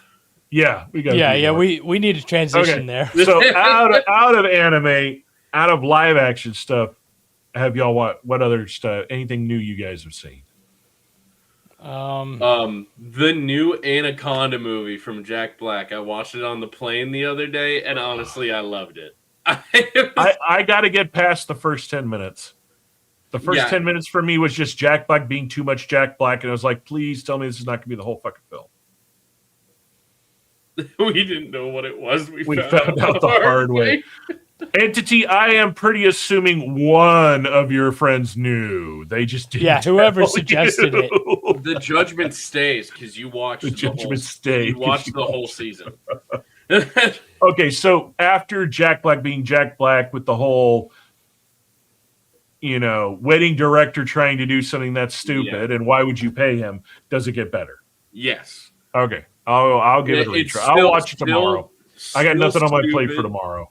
Still stupid, but It's Rudd and Jack Black. You kind of know it's going to be dumb. Yeah, but there's a whole story in the jungle. You'd like it. Okay. What about you, Walrus? It was that one with what Alan was that Richardson or whatever? Where Alan Richardson? Yeah. What, War Machine? I think so. Yeah, War Machine. I watched that recently. Everything good. else has pretty much kind of been either been something that we've already said, or just kind of being into anime or rewatching stuff. Yeah, see, I have one thing. I have one thing. I do watch a lot of stuff mainly because I have a good amount of time before I start, and I'm in a warehouse waiting on fucking slow people to show up. So I got a lot of time sometimes. Yeah. I don't get my electronics most of the day. All right, so we'll hop into our main subject for the night, which is Something Rotten and YouTube Comes, which is my little play on YouTube being fuckery using the old Something Wicked This Way Comes. So to start some weird stuff in YouTube, Wizard of the Coast has decided to create their own official D&D channel solely to basically kick to the curb people like Critical Role because let's face it, Critical Role is still playing D&D, but they're playing their own variations of it now because the new Wizard of the Coast versions fucking suck. So that's the first part. So we talked about this a little while ago. What's your thoughts on that? I think it's going to bomb horribly because why would you want to watch the asshats who have destroyed D&D play D&D when you've got plenty of creators out there playing D&D that people actually like? I'm not going to watch it. Yeah. I mean, I didn't watch Critical Role to begin with, so it's like it's no skin off my back. But I mean, I get their premise on it, right? I watch a different D&D group. What's that one that does the animated shorts of their campaign?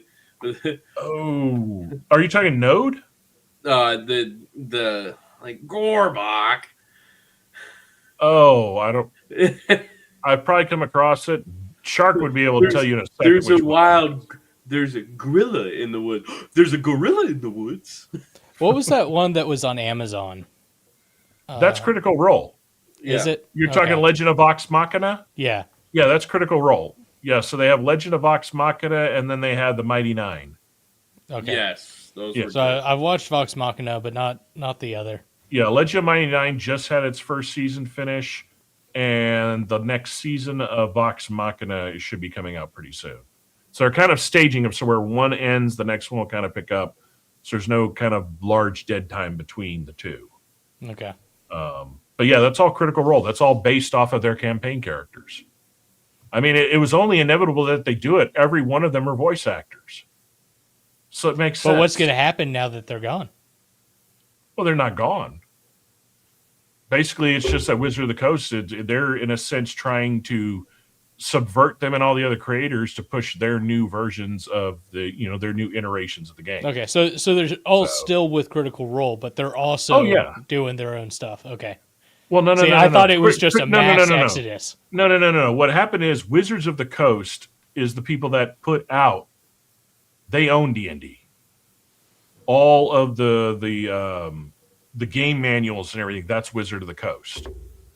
Well, the last couple of iterations of the game manuals with the new rules, nobody's playing them. The older D&D people fucking hate them. So Critical Role, who was their biggest supporter of always adding the new shit into their campaigns, a while back quit. They kept playing D&D, but they played, and then now Critical Role and some of these other creators are creating their own campaign rules, their own guidebooks to go by. So Wizard of the Coast was pissed off about that. So now they're creating their own D&D channel, thinking magically all these people are just going to come flock to it because it's Wizard of the Coast, not realizing we don't fucking like you fuckers, which is why everybody quit buying your fucking books. So they're also the ones that were like content striking channels and trying to sue people. Yeah, I remember we brought that up multiple times during this. Yeah. I like how the character in Vox looked like, one of the characters does have a big Kratos vibe. Yeah, it does. Yeah. It totally couldn't have been inspired by that. No. What? Nerd culture inspiring other nerd culture? That doesn't sound real. I just like seeing nerd culture becoming mainstream. I mean, I do too. We've got the people that got bullied in high school. Now they have Amazon shows or, massive brand deals. So the next one we're going to kind of go into is, this is a video by a documentary channel that goes by the name Gen, Gen. We have showed him before as a content creator spotlight, and he and a bunch of other creators have come out with a bunch of videos. I'll let the intro kind of say what it is. We're not going to watch the whole video because if you want to watch it, it'll be linked in the channel description below. Go check him out. I don't like doing the whole let's watch everybody's shit. Let's just face it. I do not care for review channels. If you're going to talk about something, do it like we do. Show a little bit, then talk about it, give a synopsis of it, give your ideas, and then direct people to watch the original to formulate their own opinions. Yeah. That's another thing I forgot to add. Apparently the quartering, his other fuckery lately is he's taking TikTok videos, creating this almost AI looking intro going, what's she going to do with this? Let's see. And then he plays the other person's fucking video and gives no fucking content, gives no transformative content to it at all. He is literally pulling an SS Sniper cunt. Oh. Yeah. Really? And he's pumping out 10 to 20 of these a day now. Yeah, so as they now call him, he is no longer the quartering. He has dubbed the name the queefening. Hey, remember, it's a quiff if it's plural. There's a good chance at least one of them was quietly sold to private equity. But hold on, how? The creator is still there and the thumbnails look the same, but behind the scenes, the same guys behind Blackstone are now calling the shots for your favorite creator. And unlike an ad read, the creator is under no legal obligation to tell you that the channel quietly changed hands. So really, you actually have no idea whether this channel is bought out too or not. It's not. It turns out it's not slowing down because private equity firms have quietly spent over $4 billion buying YouTube channels. But what's weird is that it's not even really going that great. Early signs are seeing. So that's the part that got my attention. Not only did they spend $4 billion to buy all this, to $4 billion in under 2 years. That's a lot of content channels. That's a lot of content creators possibly bought. But the fact that the way they did it circumvents, since they are not being advertisers, they don't have to disclose it at all. So Donut, as they're showing it, was one of the first channels this happened to. Donut is indirectly, I believe, I only had a few minutes to look at this up at work. Donut is owned by Vanguard. And literally, fucking Coco Melon, the largest children's network on YouTube, is owned by fucking Blackstone, is owned by BlackRock. That guy in the clip, that was like the face of Donut for so long. Yeah. And this explains why he left. It wasn't just being burned out. He sold out, didn't want to work for those corporate asshats, and left. Yep. And all the original guys from Donut, if you think about it, are gone. They all have their own channels now. But the question is, are their own channels their own? Or did they realize by him leaving Donut, the corporate entity paid for the creation of these other channels, because these other channels that they all created exponentially grew in size overnight. Yeah. Kind of like I wonder about all the people that have left Linus Tech Tips. They now have channels like Zip Tie Tuning and all these others, and look at the subscriber count in the short time they've been there. Yep. And that's what bothers me the most, is that you don't have to disclose it. Yeah. So now you have a shady ass investment firm owning your ass, telling you what you can or can't say, what you can or can't pump out, how you got to pump it out, how much you got to pump out. We all know these assholes all have political affiliations one way or another. So you're not going to tell me that now the advertisements you use, what you can say or can't say, isn't going to sway the thoughts and directions of the people watching? And then it's going to start to shape it's going to start to shape the way that YouTube is. Well, it already has. That, like, his video goes into explaining why is there so much out there in YouTube, but all of it feels like derivative, boring, generic slop. Like, he goes into the fact that I remember the days when YouTube first started, YouTube's moniker was broadcast yourself. Hence, you are the tube. You are the channel. They dropped that a few years ago without even people noticing or warning them. Like, all it is, and I believe it very truly, I think Jacksepticeye was right when he said people like Mr. Beast have destroyed the platform. As much as I watch the videos and enjoy them because they are dumb shit to enjoy in the background when you have nothing else going on, they are exactly that. There is no substance in it. It does not provide anything to society, and it does not contribute anything. It is just brain-rotted slop done in 8K. Unfortunately, it's what but selling. it's good-looking brain-rotted slop. It's in 8K. And when it comes to the kids, my God, just take 10 seconds and watch anything Coco Melon, and that is the biggest fucking brain rot on the planet. There's a reason these iPad kids are literally react like crack cocaine when you take their iPads away. And when they finally go to school, if they're watching an educational program the whole time growing up, why are they so fucking stupid? Like, you talk to any teacher that's in K to 3, they'll tell you that in the last 10 years, if they've been there that long as a teacher, that the first generation of these kids coming in are 10 times worse than any they've ever taught. They have no attention spans. They have no grasp of comprehensive skills. Yeah, it's ridiculous. But it makes sense if these corporate entities own it, and all it is about push it out, gain more in that algorithm, make the money. They don't care. Yeah, it's all about getting that quick dopamine hit. And if they're not getting that, then they're not going to pay attention. And now it's made me look at a lot of these people I've followed for a long time, and I go back and I watch their older videos, and I watch the videos now, and I'm starting to slowly think, did this channel get bought out too? Because 2 years ago, you can now see the shift in direction and how what used to be entertaining and informative has become just trivial crap.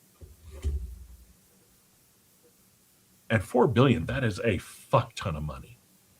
Yeah. When some of these channels are not that big. Like, if you look at the grand spectrum of a thing, a channel that, say, has 10 million people, 10 million followers, you and I both know, and in realistic expectation, you could probably offer $1 million per viewer and get that. Oh man, I think T-Bone has a good point there. I'm throwing it up. That's got to be read by others. That must be shared.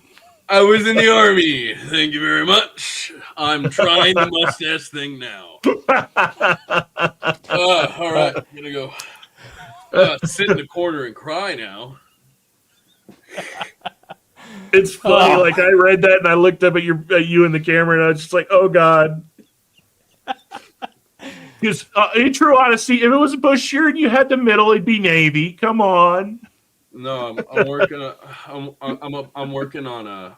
I passed art school. I didn't fail art school, so I got this side. Well, it's got to be more scraggly if that's the case. Come on, if you passed art school, you'd have a turtleneck and what's And a that beret stupid? or whatever. Yeah, no, it's not a beret. What's the dumb fucking hat they all wear? Oh, with a little like stem on it or whatever. No. It's the one that No Fear made popular in the 90s. It used to be only worn by dumbass golfers. Oh, that's smushed hat. Yeah. Yeah. It has a stupid fucking name, but yeah. Especially it's an even worse beret, basically. Hold up, is that a dumb fucking trilby or a dumb fucking... Is that a trilby? Is that what it's called? No, it's not. A trilby is just another... It's a smaller version of a dumb fucking fedora. Okay. I'm just saying that's the best comment of the night. Yeah, that is. I feel like I just got filleted. Congrats, so T-Bone. That was a good one. My sister told me to shave it off again today, too, and I was like, no, we're trying this. Oh, man. Oh, that was Hey, good. our link to our Discord is in the channel description, people. Come on, hop on in. We'd love to hear from you. Got ideas, anything you want to share? Just it's a place to hang out and fuck around. Yeah, and what do you want to see in these videos, right? You know, And if Discord keeps going the direction it's going and everybody does exit it, we will find the alternative. But let's face it right now, for even all of Discord's fuckery, it is the only one that actually works the way it's supposed to, for the most part. Bringing back TeamSpeak. Let's go start passing out IPs. It wasn't even, what was the one I don't even remember the one we had back in the day. It was called a landline telephone. No. Well, yeah, we had to tell. No, I'm talking like when the first Call of Duty took off. This guy had Soldier party of lines. Fortune. What do you mean? Well, no, I'm generally wondering. Like, I can't remember what the name of that one was. Like back in the original Call of Duty days and the original like Soldier of Fortune video game days. There was it was one of the first voice over internets. What? And AOL? everybody in there was it live speak? Was it like live speak? Maybe because that might have been AOL it. was a little bit after. Yeah, I was gonna say you probably had Tip and Ring. Yeah, all I remember is because anybody that had a mic at that time, which it was funny to say that at that time a mic was a rarity. Hey, I was all for VoIP, man, when it first came out. Like, I don't want people to hear me talk. It's like, dude, the amount of insults I can hurl in 2 seconds with a microphone versus 5 minutes of almost getting killed going is a lot better. The keyboard to click on the bottom of your Xbox. That Call of Duty lobby chat was just insane. Oh, no, the people that ran the lobby chats were the ones that understood how to do macros. One button pushing was like a paragraph of telling you how to go fuck yourself. Yeah, nobody could type, and you're just constantly streaming audio. Yeah. I just wish that in Somebody those wants so much games attention. there wasn't team-specific audio. It was area. Like they proximity. do in DayZ and stuff. Proximity Just chat. imagine proximity chat and Call A of lot Duty. of games are doing that now, or doing the Yep. proximity and going back to it doesn't matter what team you're on. You can do proximity chat. Star Citizen has proximity. It doesn't work great because they've really very not put much into it. Well, It's you're one of in the last space, things they're going sound to doesn't tweak. travel.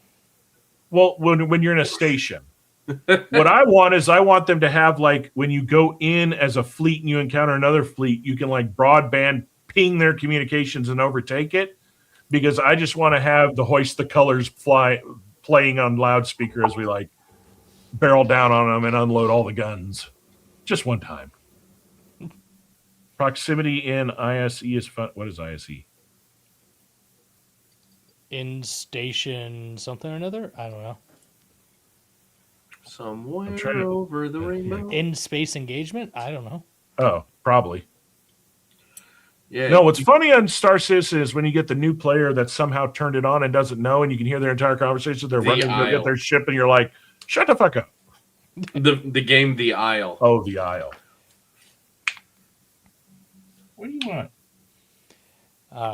It reminds me of the early days of Star Citizen when you'd only have like maybe 20 people on an entire server, and everybody was at Port Ollie.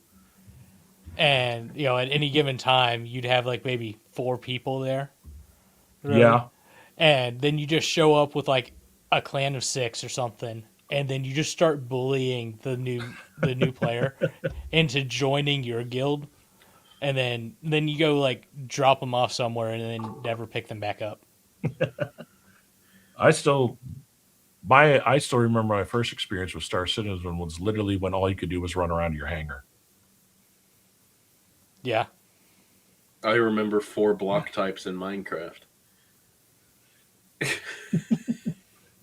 Oh, we're going old school. I remember Pong. I played Pong. And ColecoVision. The Sega CD tied into one of those tiny little VCR TVs you could set on the center console of a Chevy Suburban. Yep. I remember that. What blows my mind is you held up there with bungee cords. Yeah, I still have a Dreamcast and the memory cards that click into the controllers. I do too. For the Dreamcast. Yep, I have a memory card. It has a bunch of saved games in it, and the biggest file that's on there is the Spawn game, and I still have the Spawn game with all the characters unlocked. That took a while.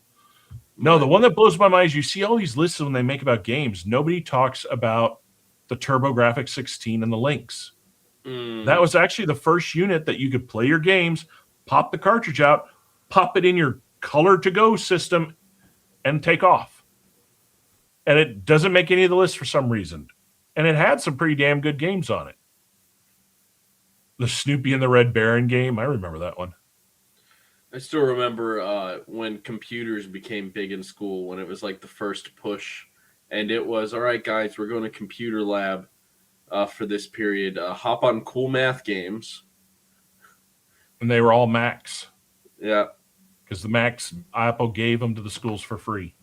Yep. And me and my friends were the kids that every time somebody would go down in one of the classrooms, can you fix our fucking computer?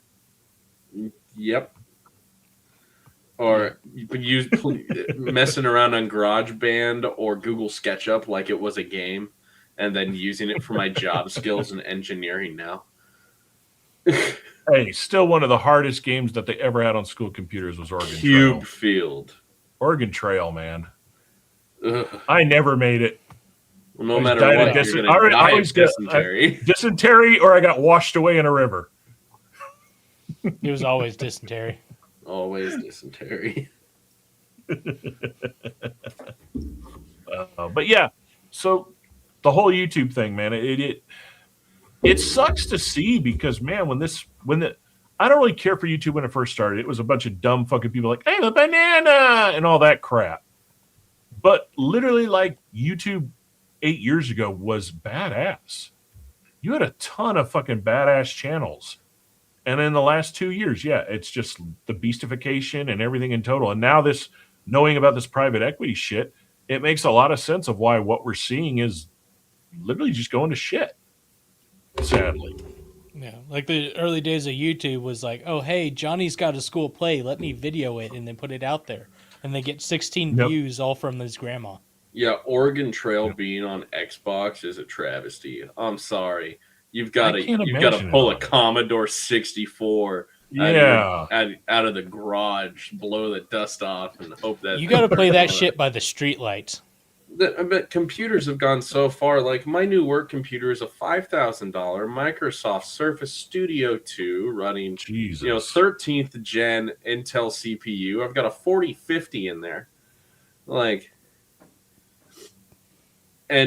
use it to play Vintage Story more than I work, because I also have a whole nother work setup, which is like the next level of Minecraft. Look, I have a server.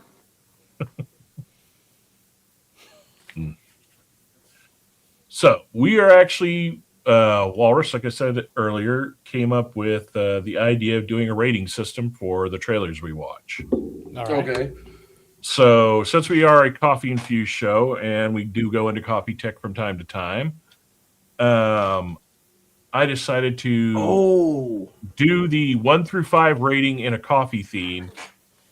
So these are going to be our rating systems for right now. Okay. Going from 1 to 5, 1 of course being the worst. 1 is gas station decaf. Hey. Technically exist, but you regret every second. Lifeless, confusing, and somehow both overdone and overcooked, and makes you question all your life choices. Number 2 in the level is burnt office pot or just office coffee. Left on the heater way too long, there was potential, but now it's just bitter, stale, faintly smells of disappointment. In the middle ground for our movie ratings will be overpriced mediocre latte. Looks good, costs too much, both physically and emotionally. Tastes fine, but you'll forget it in about an hour, but still slightly feel robbed. Next step up, number 4, will be strong cold brew. Smooth, hits hard, keeps you interested. Not perfect, but you definitely considering committing 2 hours of your life to it. And then finally, for the highest movie rating, we will be giving the movie a perfect espresso shot. It is short, intense, and leaves you buzzing with anticipation. You need this movie injected directly into your veins immediately. So those are our future rating systems. They may be tweaked down the line, who knows? It's a And good with that start. note, we're going into our trailers.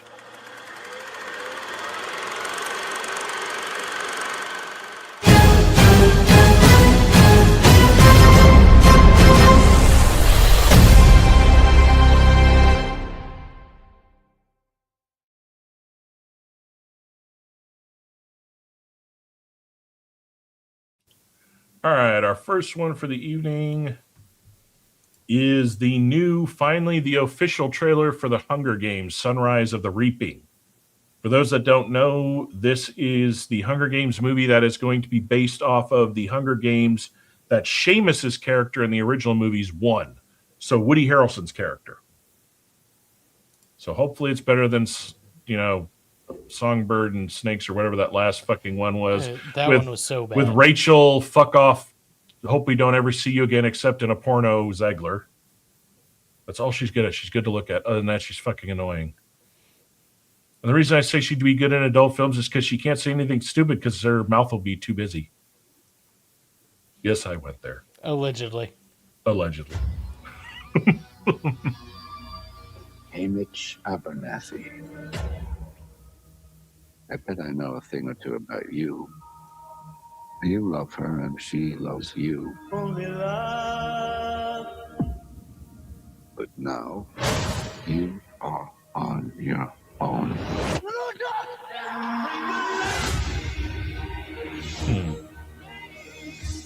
Welcome to the second quarter. I was about to say it's given real Hunger Games vibes because I didn't remember what the movie was. Wow. Well, so far... All right, so that's where we're starting. That's where we're starting. This one looks better than the last one did. This one, the way they're filming it, the color palette, everything, it feels I was like going to say the same. original films. Oh, and Get you later, Entity. Good to see you again, man. Also, Oregon Trail like a daisy would be a good idea. I could see that would work. Yeah. You just stay by it. You have no idea what's in store for you. Twice the number of tributes, twice the glory. Presentation could save your life. Okay, I got a question now. They Is did pull why- out some heavy hitter actors for this one, too. Yes, but why does the technology look more advanced here than later on? As in which aspect? Is it like the trains, for one, right? It looked like they were shinier, newer, more quote-unquote modern. Well, okay, And, think and about maybe that's me not understanding 100% the whole storyline. Okay, but- well, think about it, too. The only train of that type of train we ever saw in the original films was in the second one where where her and the guy from her district were getting transported to the next games.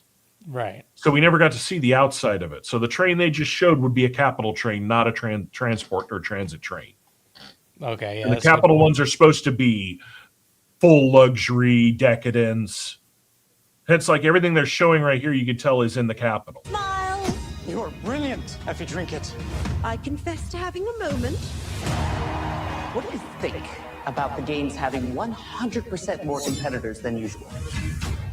From what I've seen, they're 100% stupid as usual. President Snow has all the power. Why do you submit to it all? If we can stop the games, we can stop the capital too. The arena, it's a killing machine. So this raises a question. They're already talking about, in a sense, rebellion level like the original films. Yeah. So that raises the question, as much as Seamus drank, as much as he was basically fuck this world, fuck all of y'all, my belief in this is that it's going to end with he basically, the girl dies, of course, because that's why he's an alcoholic. All the shit he does to win the games turns him in that way. And why do I have a feeling the reason the rebellion that they're talking about never happens until Katniss is because he basically fucks them over. It would add complexity to why his character is so jaded.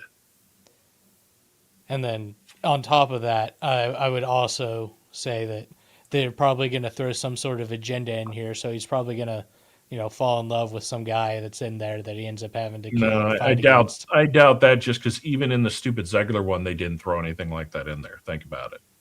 The only reason the Zegler one sucked is because it was filmed wrong. The color palette was too bright, and it just felt off.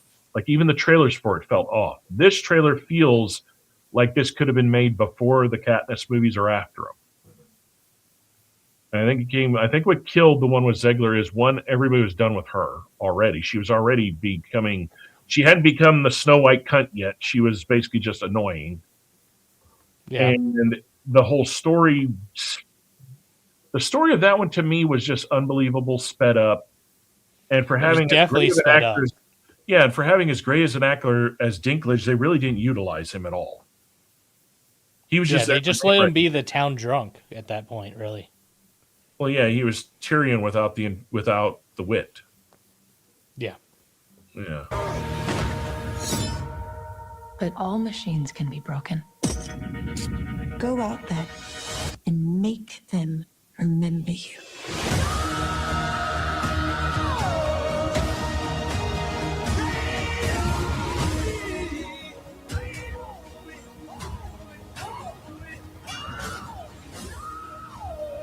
I'm sick of living in fear. Just surviving. We're not animals to kill for their entertainment. If you disobey me, we shall open the bloodbath with the longest, most drawn-out death your people have ever seen. And may the odds be.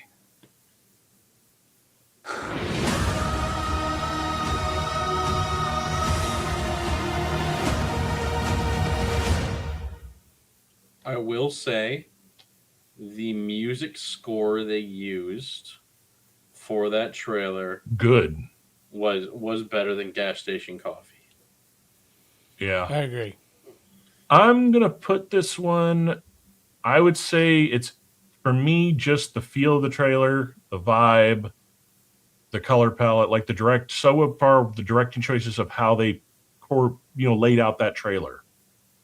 I'm going to put the possibility of this movie somewhere in between mediocre latte and cold brew. I think I'm in the same. It's toting boat. that. So the next that next final full trailer is what's going to tip that either up or down. So you're basically saying middle to middle high. Middle to rememberable. Okay. I don't foresee this as going to be like the originals, where I'm like, okay, I'll watch these over and over again. And I think that's right not now. because, I'm solidly in the middle, mediocre. Yeah, And I also think that the reason this sticks in the middle is because if this was the first of these movies we've ever seen, it would be in that espresso point. Yeah, but since we've seen the others, it's just something in that. So it's not as oh shit. So, well, and we know how it ends already. We don't know how we got there. No, we don't. Think about it. We only know how Snow's story started, and we know everything up to when Katniss joins the games. So we really don't know where this is going. We don't know much about Seamus's character because he never talked about it. All we know is that he wins. Well, we know he wins, but we also know that his games were the biggest and bloodiest ever held. Like nothing Katniss ever went to was at the scope of his game, so it's just why they called him the Reaping. Because I guess if I remember the little bits in the original movies, and someone, if there is somebody in chat that's read the books, can probably correct it because it's in the books. I know that. The reason this game was so big is because a rebellion had already tried to start, and this was their way of telling every district, get the fucking line, or we'll kill all of you. So they needed a big spectacle to one be to draw everybody's attention, and two, put everybody in their place. Okay. So it has potential. I'm thinking, yeah, next trailer is going to be the one that's either going to be, oh great, or okay, I'm going to go see this now. I mean, I'm probably going to watch it anyway, but it depends on, yeah, am I going to wait for it to come out? On exactly. streaming, are we going to wait for stream, go? or is it worth going to a theater? All right, for our next one we got is, I got to get over here and pause it before it starts. There we go. We've got the final full official trailer for Street Fighter. Ooh.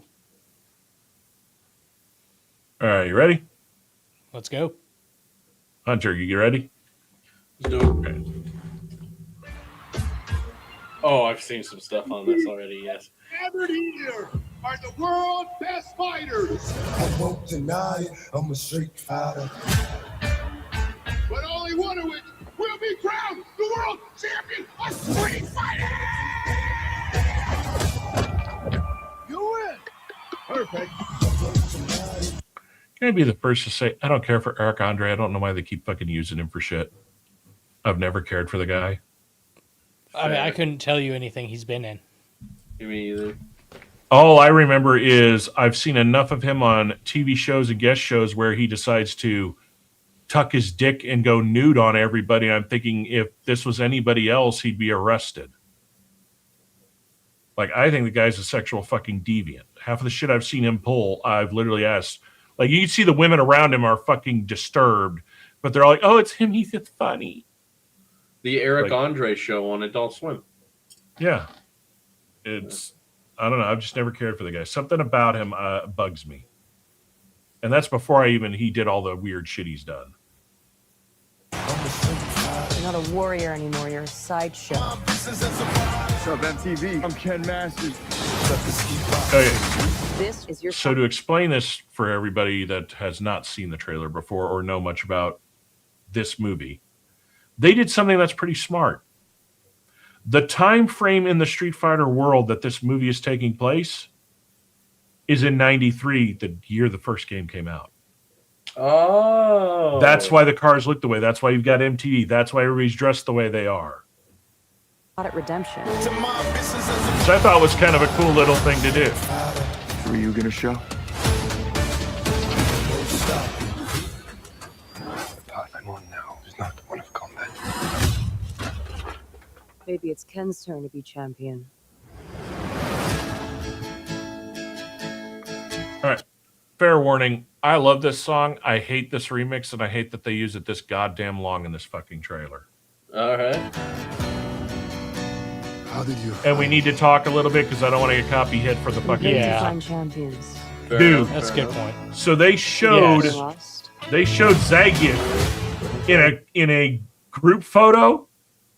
The fucker's in real life over 7 feet tall. They picked it at someone that towers over everybody else. Wow. That's great. Yeah. I mean, That's as such it a should be, good right? typecast. Oh, dude, they're casting in this, in my opinion, you see how it says 1993? Yeah. The casting, in my opinion, for this is fucking good.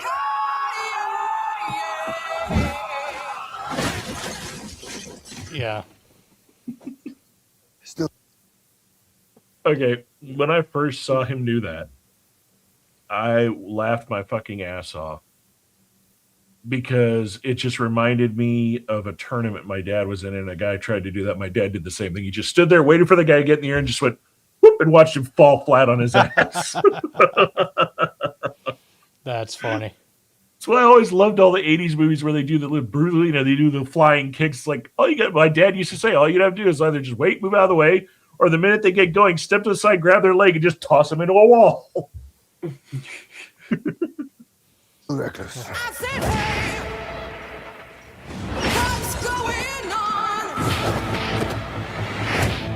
Sit down. I mean, I thought that they're doing this shit in the This tournament. tournament is not what it seems. It's We have to be 50-50.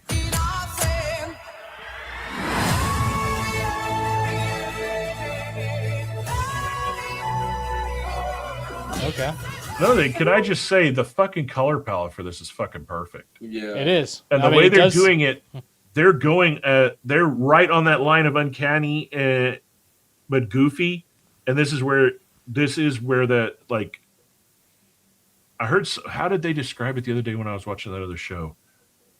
Basically, the way it looks is the way it needs to look, or else it would look too goofy, or it would go Uncanny Valley. And it's not going to be serious. You know it's not going to be serious. This is what a video game movie should be. It should be action. It should be funny. It should be fun. What's going on about your It shouldn't take itself serious. Yeah, it shouldn't be serious. I agree. And they picked one hell of a hot bitch to play Candy.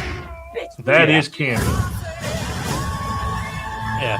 Not so Completely. sure about the Chun-Li, though.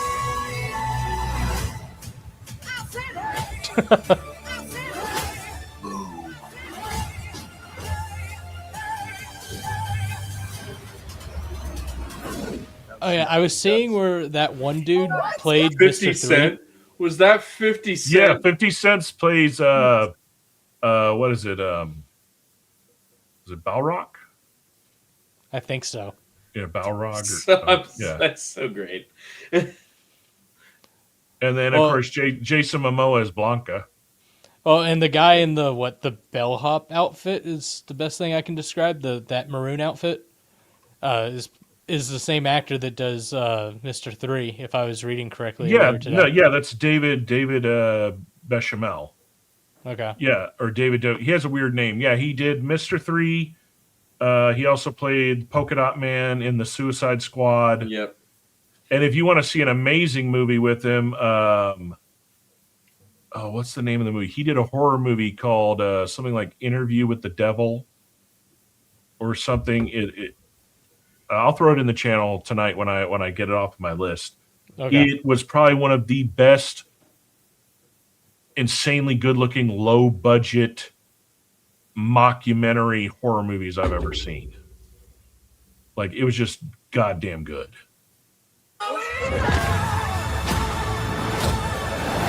Yeah, but he's playing Bison. I'm positive that a fireball came out of Ryu. Go it, Ryu! Perfect. I love how they add into the movie and even in the trailer the fucking sound effects and the voices overs from the game. Yeah. Yes. Oh, I'm at Cold Brew right now. I'm at Cold Brew. Yeah. Until I see a little bit more, I'm at Cold Brew. I feel like it has the potential to be espresso shot. No, it has great potential to be espresso. It's just my issue for not putting it there is there's a little nitpicky things like the person they picked for Chun-Li. The look to me for her is not as spot on as everybody else they picked. Everybody else they picked is so goddamn Thighs were good. too small. Thighs were too small to be She's Chun-Li. not tall enough too. Chun-Li is tall. Like if you think about it, if you're playing the game, even if you're playing as E Honda, even though E Honda's hunched over, her head is to where his is in the game. Yeah. Like if I'm not mistaken, in the game, isn't like Cammy actually one of the shorter players? I'm trying to think of like the characters lined up. But I didn't really play Street Fighter. Really? Yeah. Yeah, I don't know. It just wasn't really my bag. I mean, I would see it, around and stuff, or see my friends playing it, but that's about it. Or right, at the arcade. We're going to do something very different. I'm going to do a break between the last two trailers because this video came across from a friend of mine. We don't really touch political shit here, but this was just so goddamn funny and on the point. I had to give it a shout out. So for this, the one time y'all are going to see me ever play anything like this on the channel, but it was just so fucking hilarious. So I just found out that liberal Europeans are actually dumber than North American Europeans, and I've had the pleasure of them gracing my algorithm for about a week now. And all I have to say is this: your guys' insults are so lame because you guys don't have freedom of speech that I'm about to literally verbally rip you guys a new one so you can cry out of it. Anyway, when you start off your insults with "you're American," first of all, that's not an insult. I'm not American. I wish I was. I'm Canadian working in the American oil field, and Americans have been nothing but nice and welcoming. So I'm about to have their backs by ripping you guys a new one verbally. Okay. Also, I was born in Europe and worked in the European oil patch, so I know exactly how big of a pussies you guys actually are. So while you guys are only allowed to call me ugly and say things like "kaka pee pee poo poo shire," I can say that most liberal European men are a bunch of man bun wearing, Mohammed cock sucking, and loving it. They love that Mohammed jizz. Bunch of loving commie pieces of shit. Right? While van der Leyen is telling you to give up ownership of your vehicle and shut down energy, I actually drive a 10-inch lifted diesel truck in the oil field that's bigger than your dick. While most Americans can take their personal tanks to a parking lot, do donuts in it, you can't even drive 1 kilometer over the speed limit in certain cities without getting ticketed, right? Also, what about the pickpocketers in Europe? What are you allowed to do against them? Oh, right, you're not allowed to do anything except for thank them and take it up the ass. Meanwhile, it took a woman, an American mother of 5, to go to Italy, get pickpocketed, find that pickpocketer, and slap her until next Wednesday. Because if the pickpocketer was in Europe, she'd be meeting Jesus. Yeah. And it got so viral to the point where other Americans are like, we're not going to put up with this shit. Fuck these European pussies, right? And the government had to give a little notice out, dear tourists. So in Europe, we like to protect criminals because the criminals like to fuck the native European population in the ass, and the Europeans love that, right? To the German guy who came into my comment section and was like, "You're American. How does Mohammed's dick taste in your mouth?"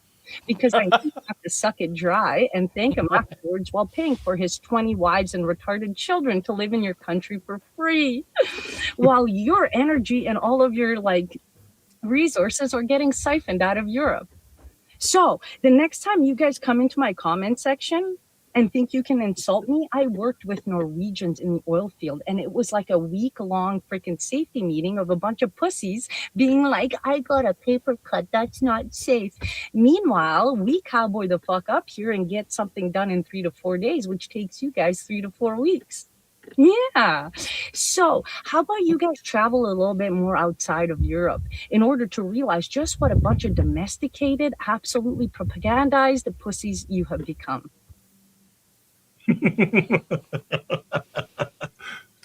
Fair enough.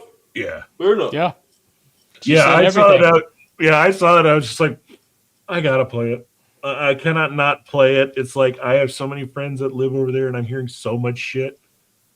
It's pretty bad when people that own property on the beach overlooking the gorgeous ocean in Crete are like, "Yeah, we're selling and coming to Texas." I mean, when the criminals have more rights than your normal citizen. Yeah. Dude, yeah.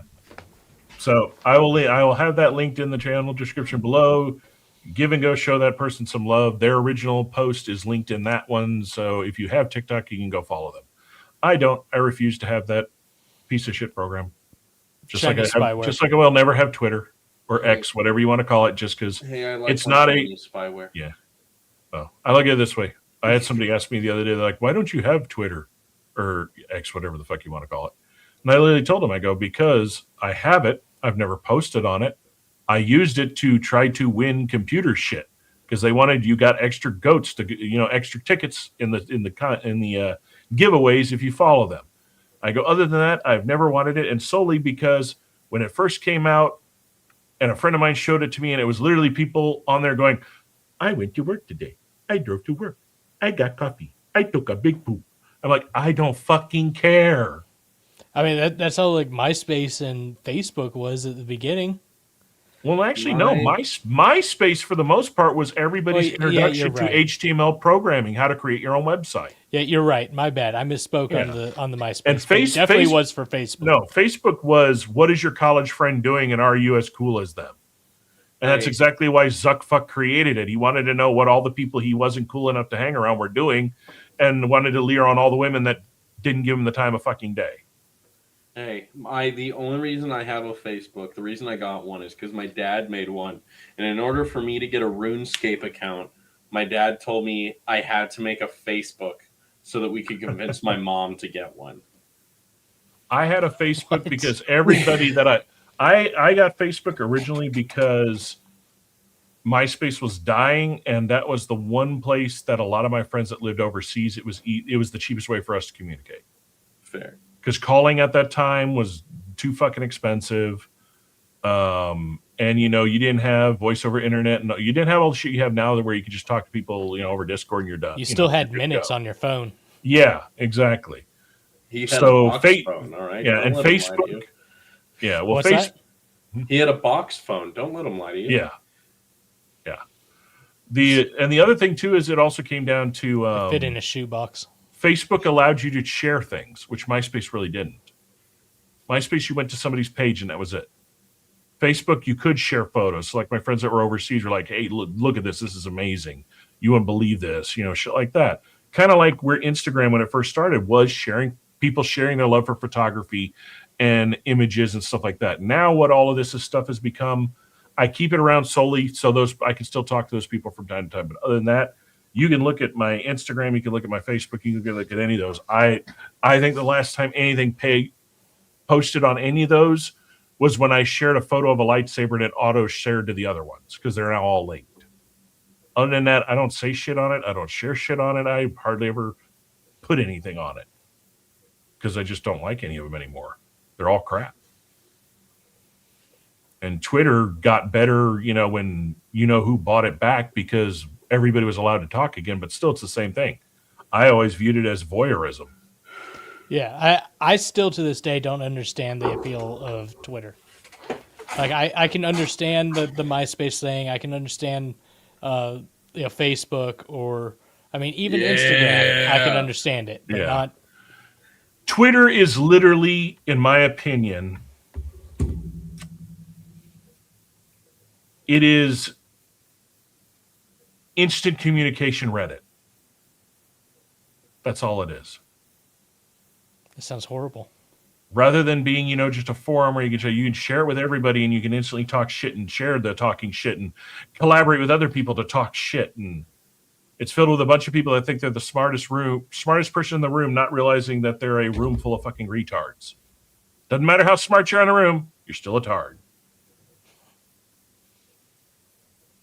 So that's why we deal with enough trolls on just doing stuff like this. However, though, most trolls we've encountered on here are pretty fucking hilarious because like when I read a comment that's negative towards us before I delete it or block it, because I don't feed them. I'm not going to respond to them. But you just tell like, oh, this is going to be great when literally the phonetics are off and the spelling is wrong in the first two fucking words. I don't know. I'm just saying T-Bone had a great point.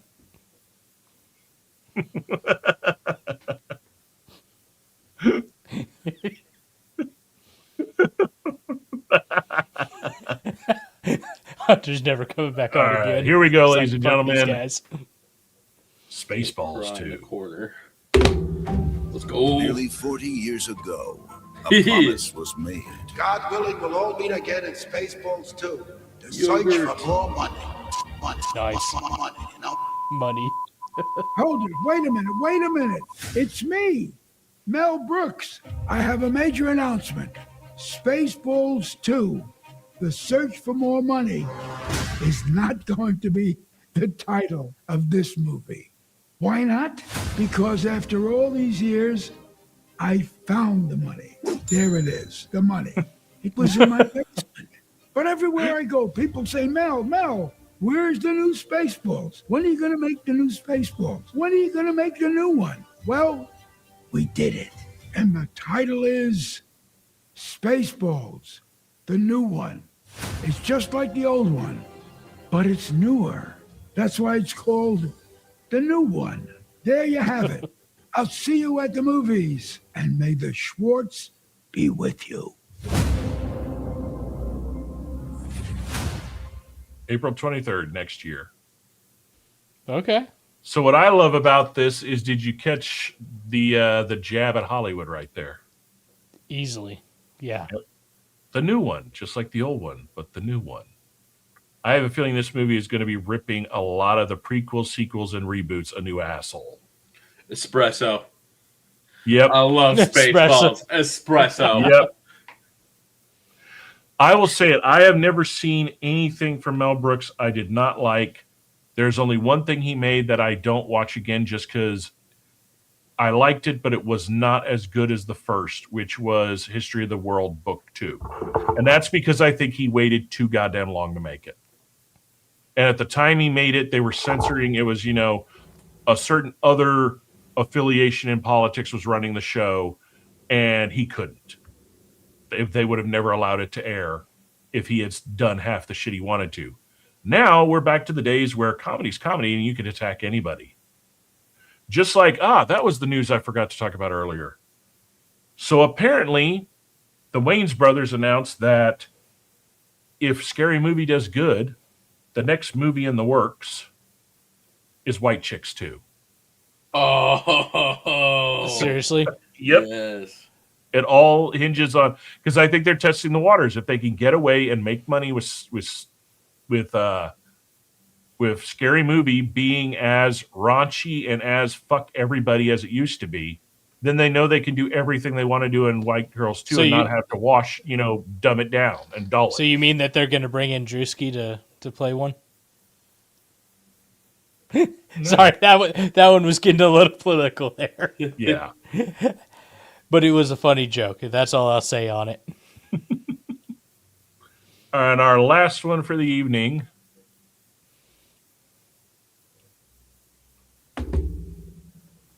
I don't know still how I feel about this one. I hate the fonts they use. They're trying to use for the logo the retro fucking Lost in Space shit, but still I don't like it.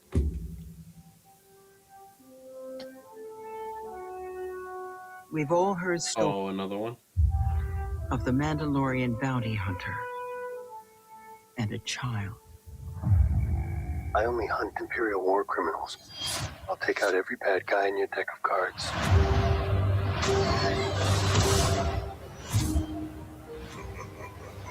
This isn't about revenge. It's about preventing another war.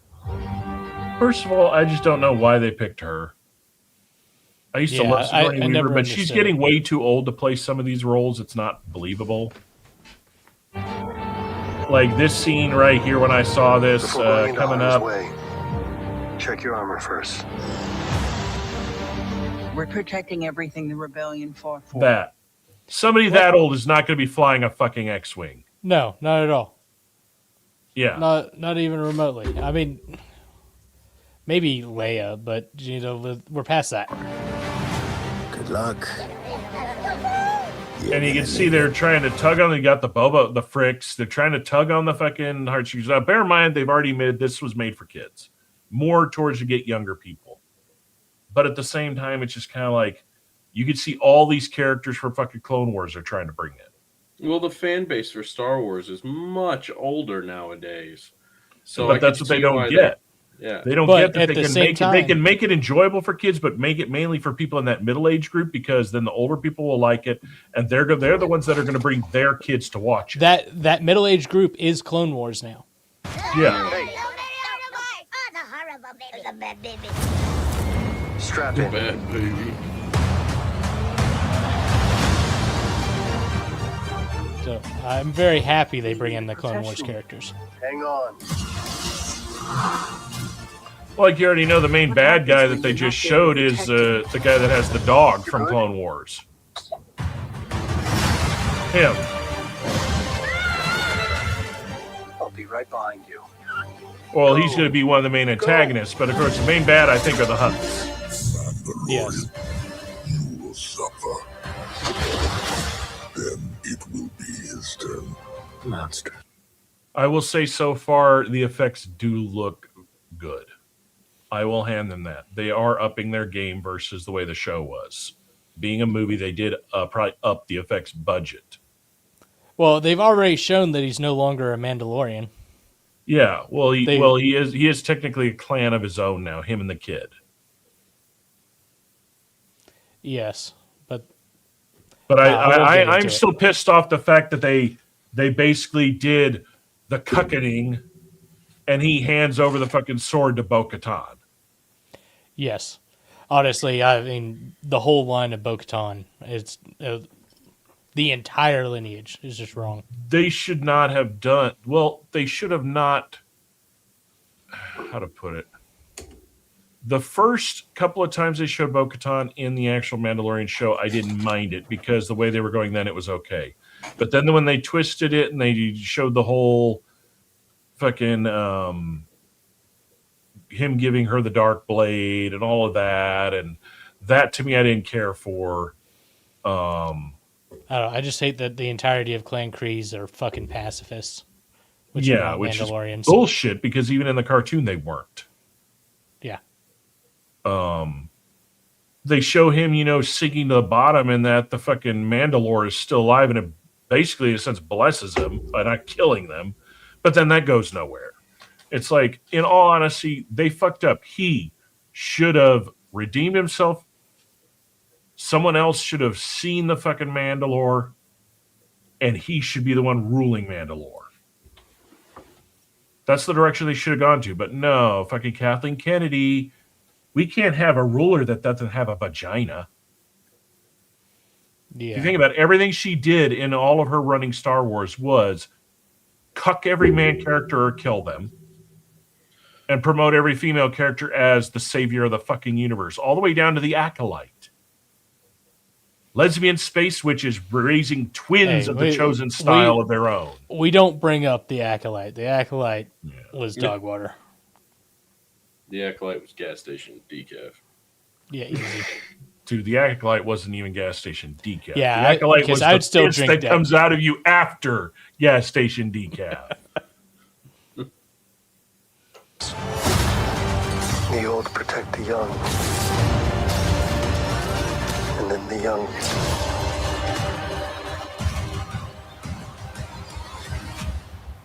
Protect the old.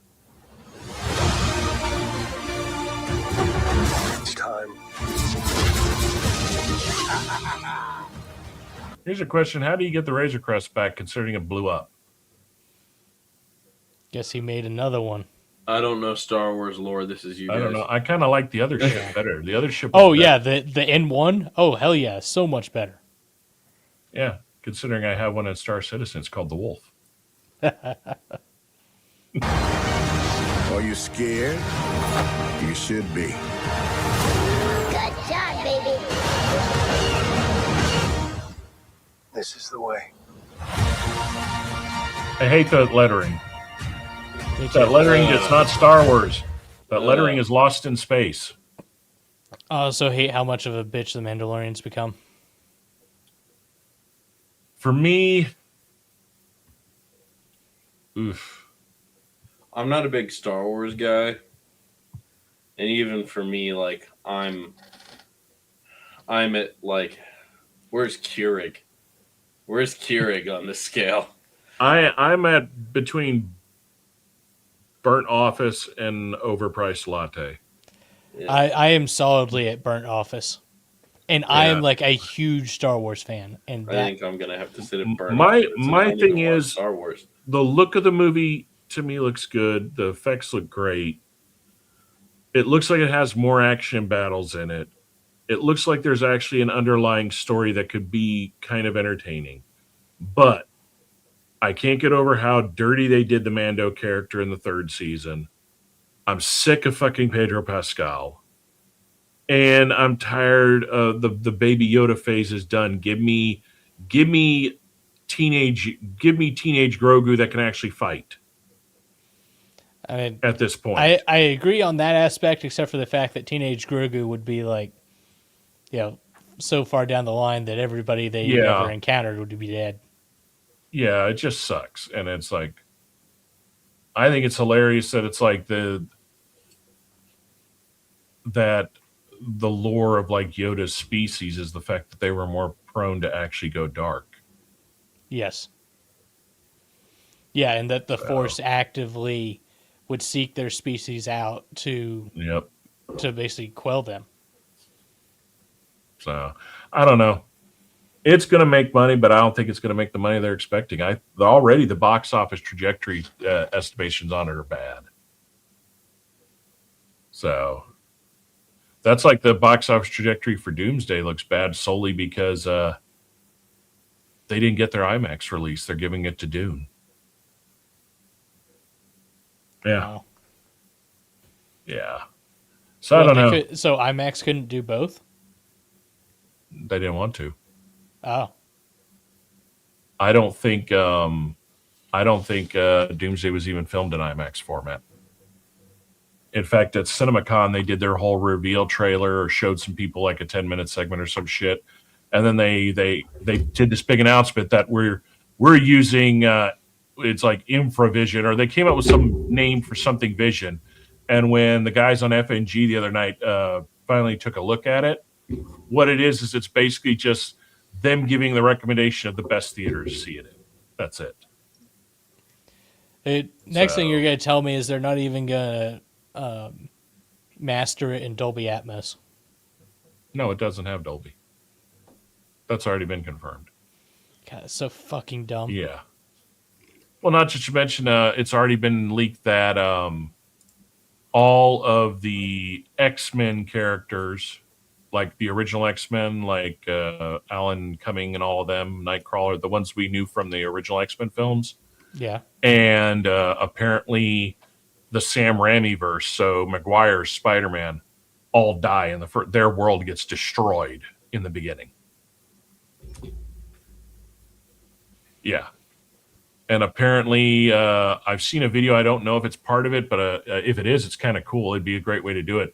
There's a video going. Actually, let me see if I can find it real quick, because that'd be a cool little video just to show. I don't know. I'm with mine. If you're doing a movie and it costs you, over $1 million to make, there is zero excuse for you not mastering it in Dolby Atmos. Zero excuse. You just want to say that because you have your own home theater. It just sounds fucking better, all right? I mean, whether you go to the actual theater and watch it, whether you watch it in your home theater, wherever the fuck you watch it, if you're watching it on your goddamn phone, it just sounds better. Most people call that the living room.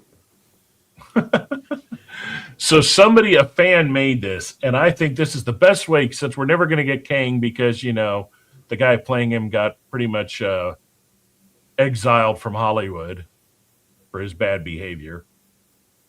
This was fan made? The John Masterson or whatever his name was. Okay. Jonathan Majors. Majors. Yeah, and he got well, it's pretty funny. He got blacklisted. So this was fan made, and I thought this would be a great way to wipe out the Kang characters.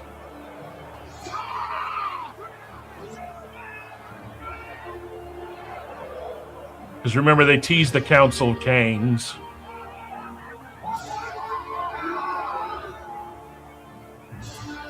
Silence!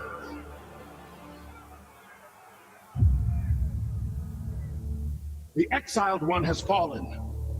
The one who called himself He Who Remains no longer guards the flow of time.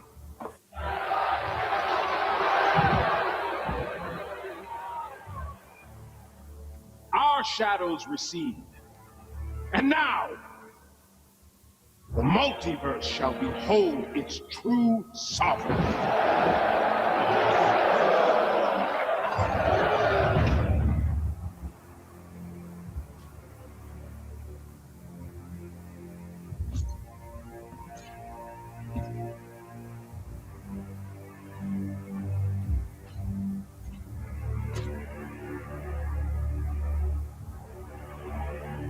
Kill him!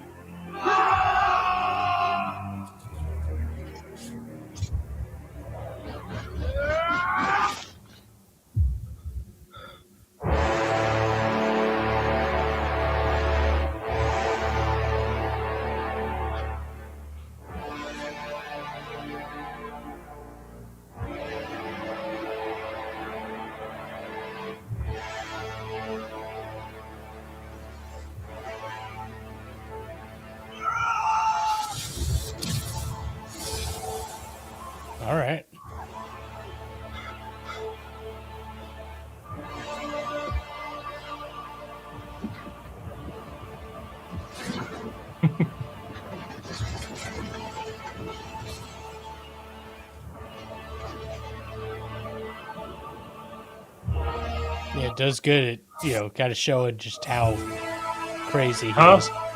It makes Yeah. a good showing of how crazy he is. What have you done? I removed the noise. Where is it? It's no longer under our control. A throne beyond time. Give me a name. Loki. I can help you. I don't think so.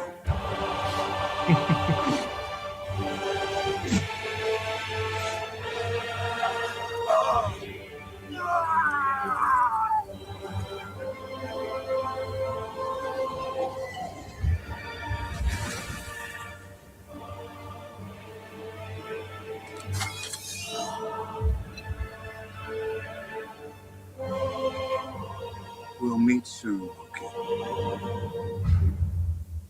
I do love that Robert Downey Jr. came out to say that he will be taking on the role of Doctor Doom. Oh, the way they did Yeah. it was good. Right? The question is, it was though, can awesome. he pull off someone that evil? Yeah. That's the big question. Yeah, without I think that, that's an amazing fan film. I think really, if they'd smart, they'd use an idea like that, because if not, you've now let this big plot hole of you led to Big Bad Kang, you led to the Council of Kangs, and now nada. Yeah. well, I mean, And it's like seeing Doom some of in the some of the Star Wars iterations. stuff, like some of those fan made Star Wars stuff that they're Yeah. clearly using AI, and it looks so much better than even the movies. It's 10 times better than any of the shit the Star Wars has done in the last couple of years. Not only because it looks good, but it's also following the canon, the comics, and all the other book iterations, all the legends. Yeah. Which is what fucking Kennedy should have done if she wasn't, a narcissistic dumb cunt that I thought mean, she was I know God's that gift to the universe. I know that Lucas is like, yeah, you got canon, you got legends, and the legends are awesome, but they're not canon, so you can't use them. He has no right to say And- anything anymore. He and sold it. I agree. If And Disney at was this smart, point- they'd use everything. Like Yeah, I but they're told somebody clearly the not other day, I go, you know what would have made a goddamn good TV show? KOTOR, the whole damn thing. Yes. You would have an overarching villain for over 1,000 years with this shit. You'd have an easy 6 seasons right there. I mean, how do you pronounce that damn name? Which one? Was it Lord Vitiate? And he also, but he was, his Sith name wasn't it Yes. Lord Vitiate, but his other name that everybody in the universe knew him as was Valkorion. Oh, you talking about Because he sat on the eternal throne. Yeah, the Sith Emperor. Yeah. Yeah. Because he had two names. Valkorion is what the universe knew him as, but his Sith name wasn't it like Lord Vitiate or Vitiate or Vitiate or Something very similar like to that. that. Yeah, it's been a while since I I mean, played the games. then and you all could that have. stuff. I mean, you get Revan, you get that whole timeline, you get Surge, in there. You get fucking Bane, where you finally Oh, understand God. where the rule of two came from and why. But Revan Well, alone is something and his fans have been wanting apprentice. Revan forever. Freaking getting Bane's apprentice, and just like, I mean, you could easily turn that into a rated R movie. Just make it super fucking dark, with it being one of the first sorceresses of the Force, and just the deep dark shit she would do just to find out Bane Instead- actually won the battle. Instead, we're getting Mandalorian and Grogu, and Ahsoka season 2, and Starfighter, which we don't even know if that's really what that's going to be about or fully like that thing. Yeah, we don't know anything about Starfighter. Question. We just know Ryan Gosling's in it. That's it. That's all we know. Truly, that's all I've heard. So that's where all the money's going. Yeah, but we should start hearing more stuff for Doomsday. Should be coming out pretty soon.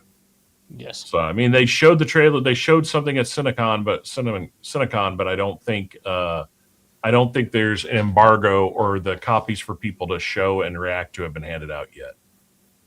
Because everybody shows video from CinemaCon, but the minute they show that's nobody's showing that. So nobody, if anybody recorded it, they're not playing it yet because they're probably getting terrified of getting sued or copyright striked. I forgot we didn't talk about the Avatar: The Legend of Aang that got leaked. Oh, were there like adults now? Yeah. Wait, what now? Yeah. Animated? Is it being done by the same studio that did all the others? Paramount. But is that because Paramount owns them now? I don't know, but somebody got booted and just leaked the entire fucking movie. Nobody even knew that it was a movie. If I understood it right. Okay, so yes, Paramount and Skydance own Nickelodeon. Yep. So that would explain what's coming out to them. Okay, so hold on, I gotta look this up right now. So it was Avatar, The Legend of Aang. The Legend of Aang.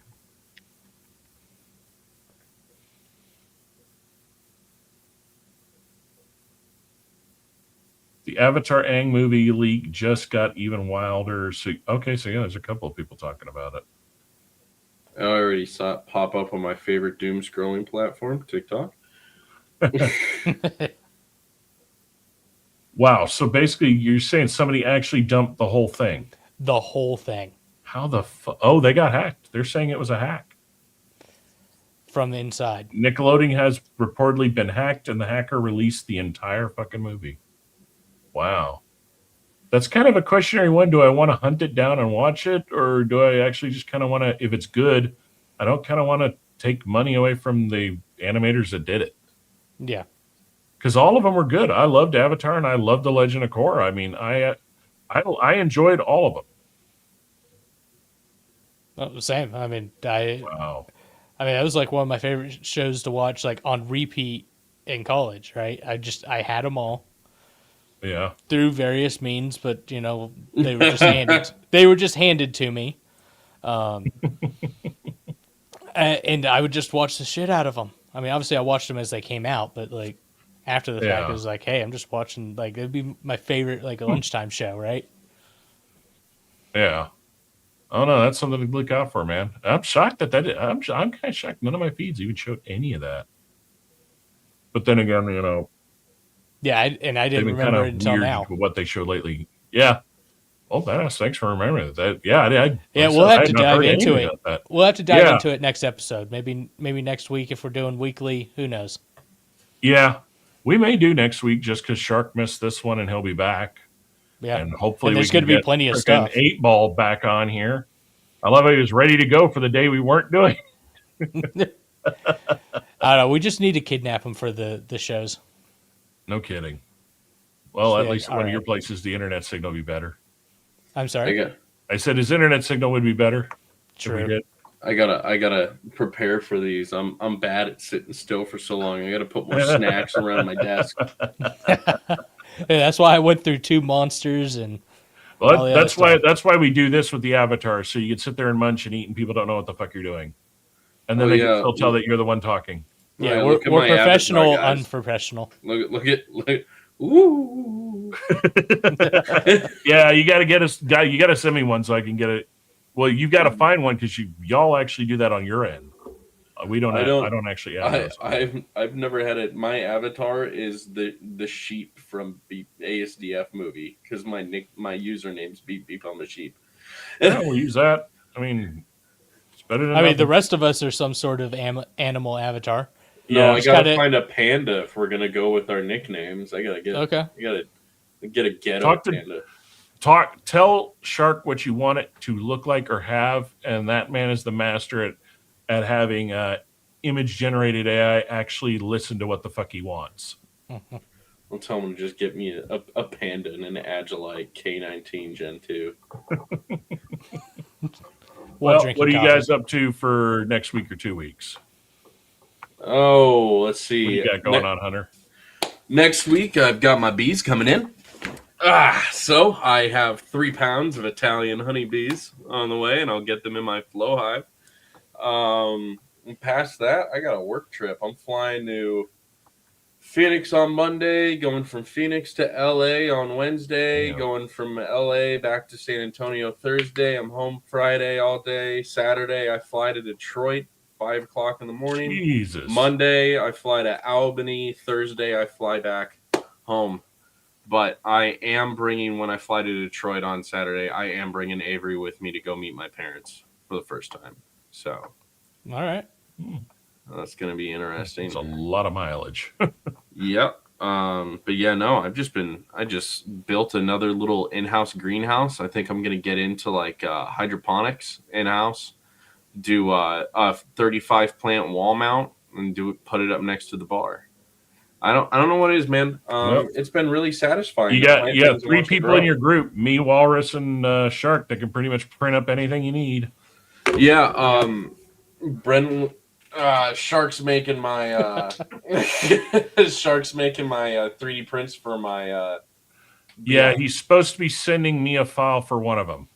Yeah, because I think his bed slinger is not adhering to one of them, and it's been doing something funky. Yeah, the main ones I really need are the exclusions for the entrance, which are on there, and then there's 2 little pieces that look like shelf supports, triangles with cutouts. I need those so I can put those on, because that's the shelf I bring the face down onto, then extract my honey. Okay. Because mine, I don't have traditional frames. Yeah, he was telling me that. Yeah, I've got I just got mine set up and did the first print the other day in PSA CF. Okay. That is some fucking weird material. Like literally when it's done, it's lightweight. You can't break it. And when the pieces hit each other, it literally sounds like 2 pieces of metal colliding. Ooh. This shit is like ungodly level of temperature to print. Like I had to crank the AC down to 65 to keep this room under 75 from the heat coming off the machine. Damn. Yeah, like it I think it had to have like the internal temperature had to be at 90 C. Yeah, so that's just the box. It's fucking ridiculous. You know, I might need you to print some things that are required heat resistance. Yeah. Oh, Shark's already working on some designs. Yeah. Yeah. He went full. He harnessed the full power of autism on those already. Yep. Which one of those prototypes may or may not have been at the event last weekend and was. Yeah. Yeah. No, I heard the first testing, and that's the one that doesn't even. That's the one that's just a quarter size. Mm-hmm. And I'm just like, if that's the quarter, Jesus Christ, a full one, Jesus. So, nice shit. What do you got going on, Walrus? Not a whole lot. You know, work. There's probably doing more barbecue shit because that's what I've been really into recently. Got that new smoker. Been doing barbecue just about every other day. You want to know what you should do? Make me a Texas style smoked brisket that I can wrap and toss in my luggage to fly out with me on Saturday. Bring it to Michigan. If you pay for the brisket, I'll do it. Fair enough. I have to see what I can do this week. Yeah, I got possibly preparing for a show next week. I've got also preparing for 2 weeks if we just stay to the normal schedule. I got a few things here in the studio that are going to get redone. Finally, some stuff finished. Got some stands I designed that I'm going to print up for lightsabers that vertically mount them on the wall that are loosely based off of the 2 I already have that were done by Sabercraft. Now that his entire store has gone moot and nobody here has heard shit from him, and considering the area of Turkey he is in is one of the hot spots right now, kind of worried about Ish. Nobody's heard from him at all. So I'm going to have to design those myself because to have him make some is probably not going to happen. Other than that, work and more fucking doctors. Yay. Never ending. I oh no, dude! Trust me, guys. The older you get, the more you see them. How do you think I feel, dude? I am. You don't even go see them, fucker. Yeah. I am at the point in my life where I live by the bucket list rules, which is don't ever pass up a bathroom, don't ever waste a hard on, and never ever trust a fart. Or as my dad used to say, my dad used to say there are 7 things that go as you get older. First goes a little bit of your movement. Second goes your eyesight. Third goes your memory, and I don't remember the other 4. Nice. Oh, God, I still can't believe I hit. Wait a second. Oh, nope, there's the memory. Oh, fuck me. I'm 47 this year. I turned 28 in August. God, I wish I was 28 again. Dude, I'm not lying, man. You hit 45 and for some reason every part of your body cracks and creaks all the fucking time.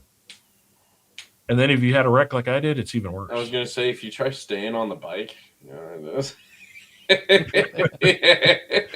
I was staying on the bike. It was the Chevy that had another idea in that subject. And a little thing called inertia. There is a... I experienced Newton's law in full effect. It's the law of gross tonnage, my dude. There is a Dyna sitting in my garage right now. What year? I think in 03. Whose is it? Went and picked it up for my buddy. But yeah, we're fixing it. He's turned it into a stunter. So we're stunting an 03 Dyna. I ain't gonna lie. I miss riding, but I would never do it in a city again or anywhere close to a city. I'd be out in the hill country. Never had an issue out in the hill country. Except for every once in a while when the season we get cold, a dumb deer. Which that's a fun thing. You're going like 80 miles an hour. It's 2 in the fucking morning. It's brisk cold. You go around a turn, and all of a sudden you see those glowing lights, those glowing eyes. And as you get closer, you realize, oh, shit, he's not moving. And as you get closer, you can see yourself going, oh, shit. At the same time, you're looking at the deer, and the deer's going, oh, shit. And you pray the direction you choose to go around him. He doesn't decide to turn around and go himself. Ugh. But all right, guys. Well, it's been a fun show. Thank you for hopping in, Hunter. We'll definitely have you come again. You got the link now. Yeah. That link is permanent, so that's not like one that has to be reissued. Anytime you want to, we're doing a show and we let you know, and you want to hop in, you just pick the same one. And I was discussing with Walrus. We'll definitely start sharing with people a little bit more of the breakdown on what we're doing. Some subjects, like you said, are always going to be between me and Shark because we just want general, honest reactions from everybody. So I think that's what a lot of shows get wrong. They all have this preset thing that everybody's aware of what's going on, and it kind of ruins it a little. Yeah, fair enough. Well, and if we go to the every week thing, you'll have more of us available to help you, and not just it be you and Shark. So yeah, it'll be good. That said, let us know what you want to see. Jump in the Discord. Yes, please. Yeah. The link to the Discord is in the description. We'd love to hear from you. We have a section I think we have under there that says ideas, things you'd like to see.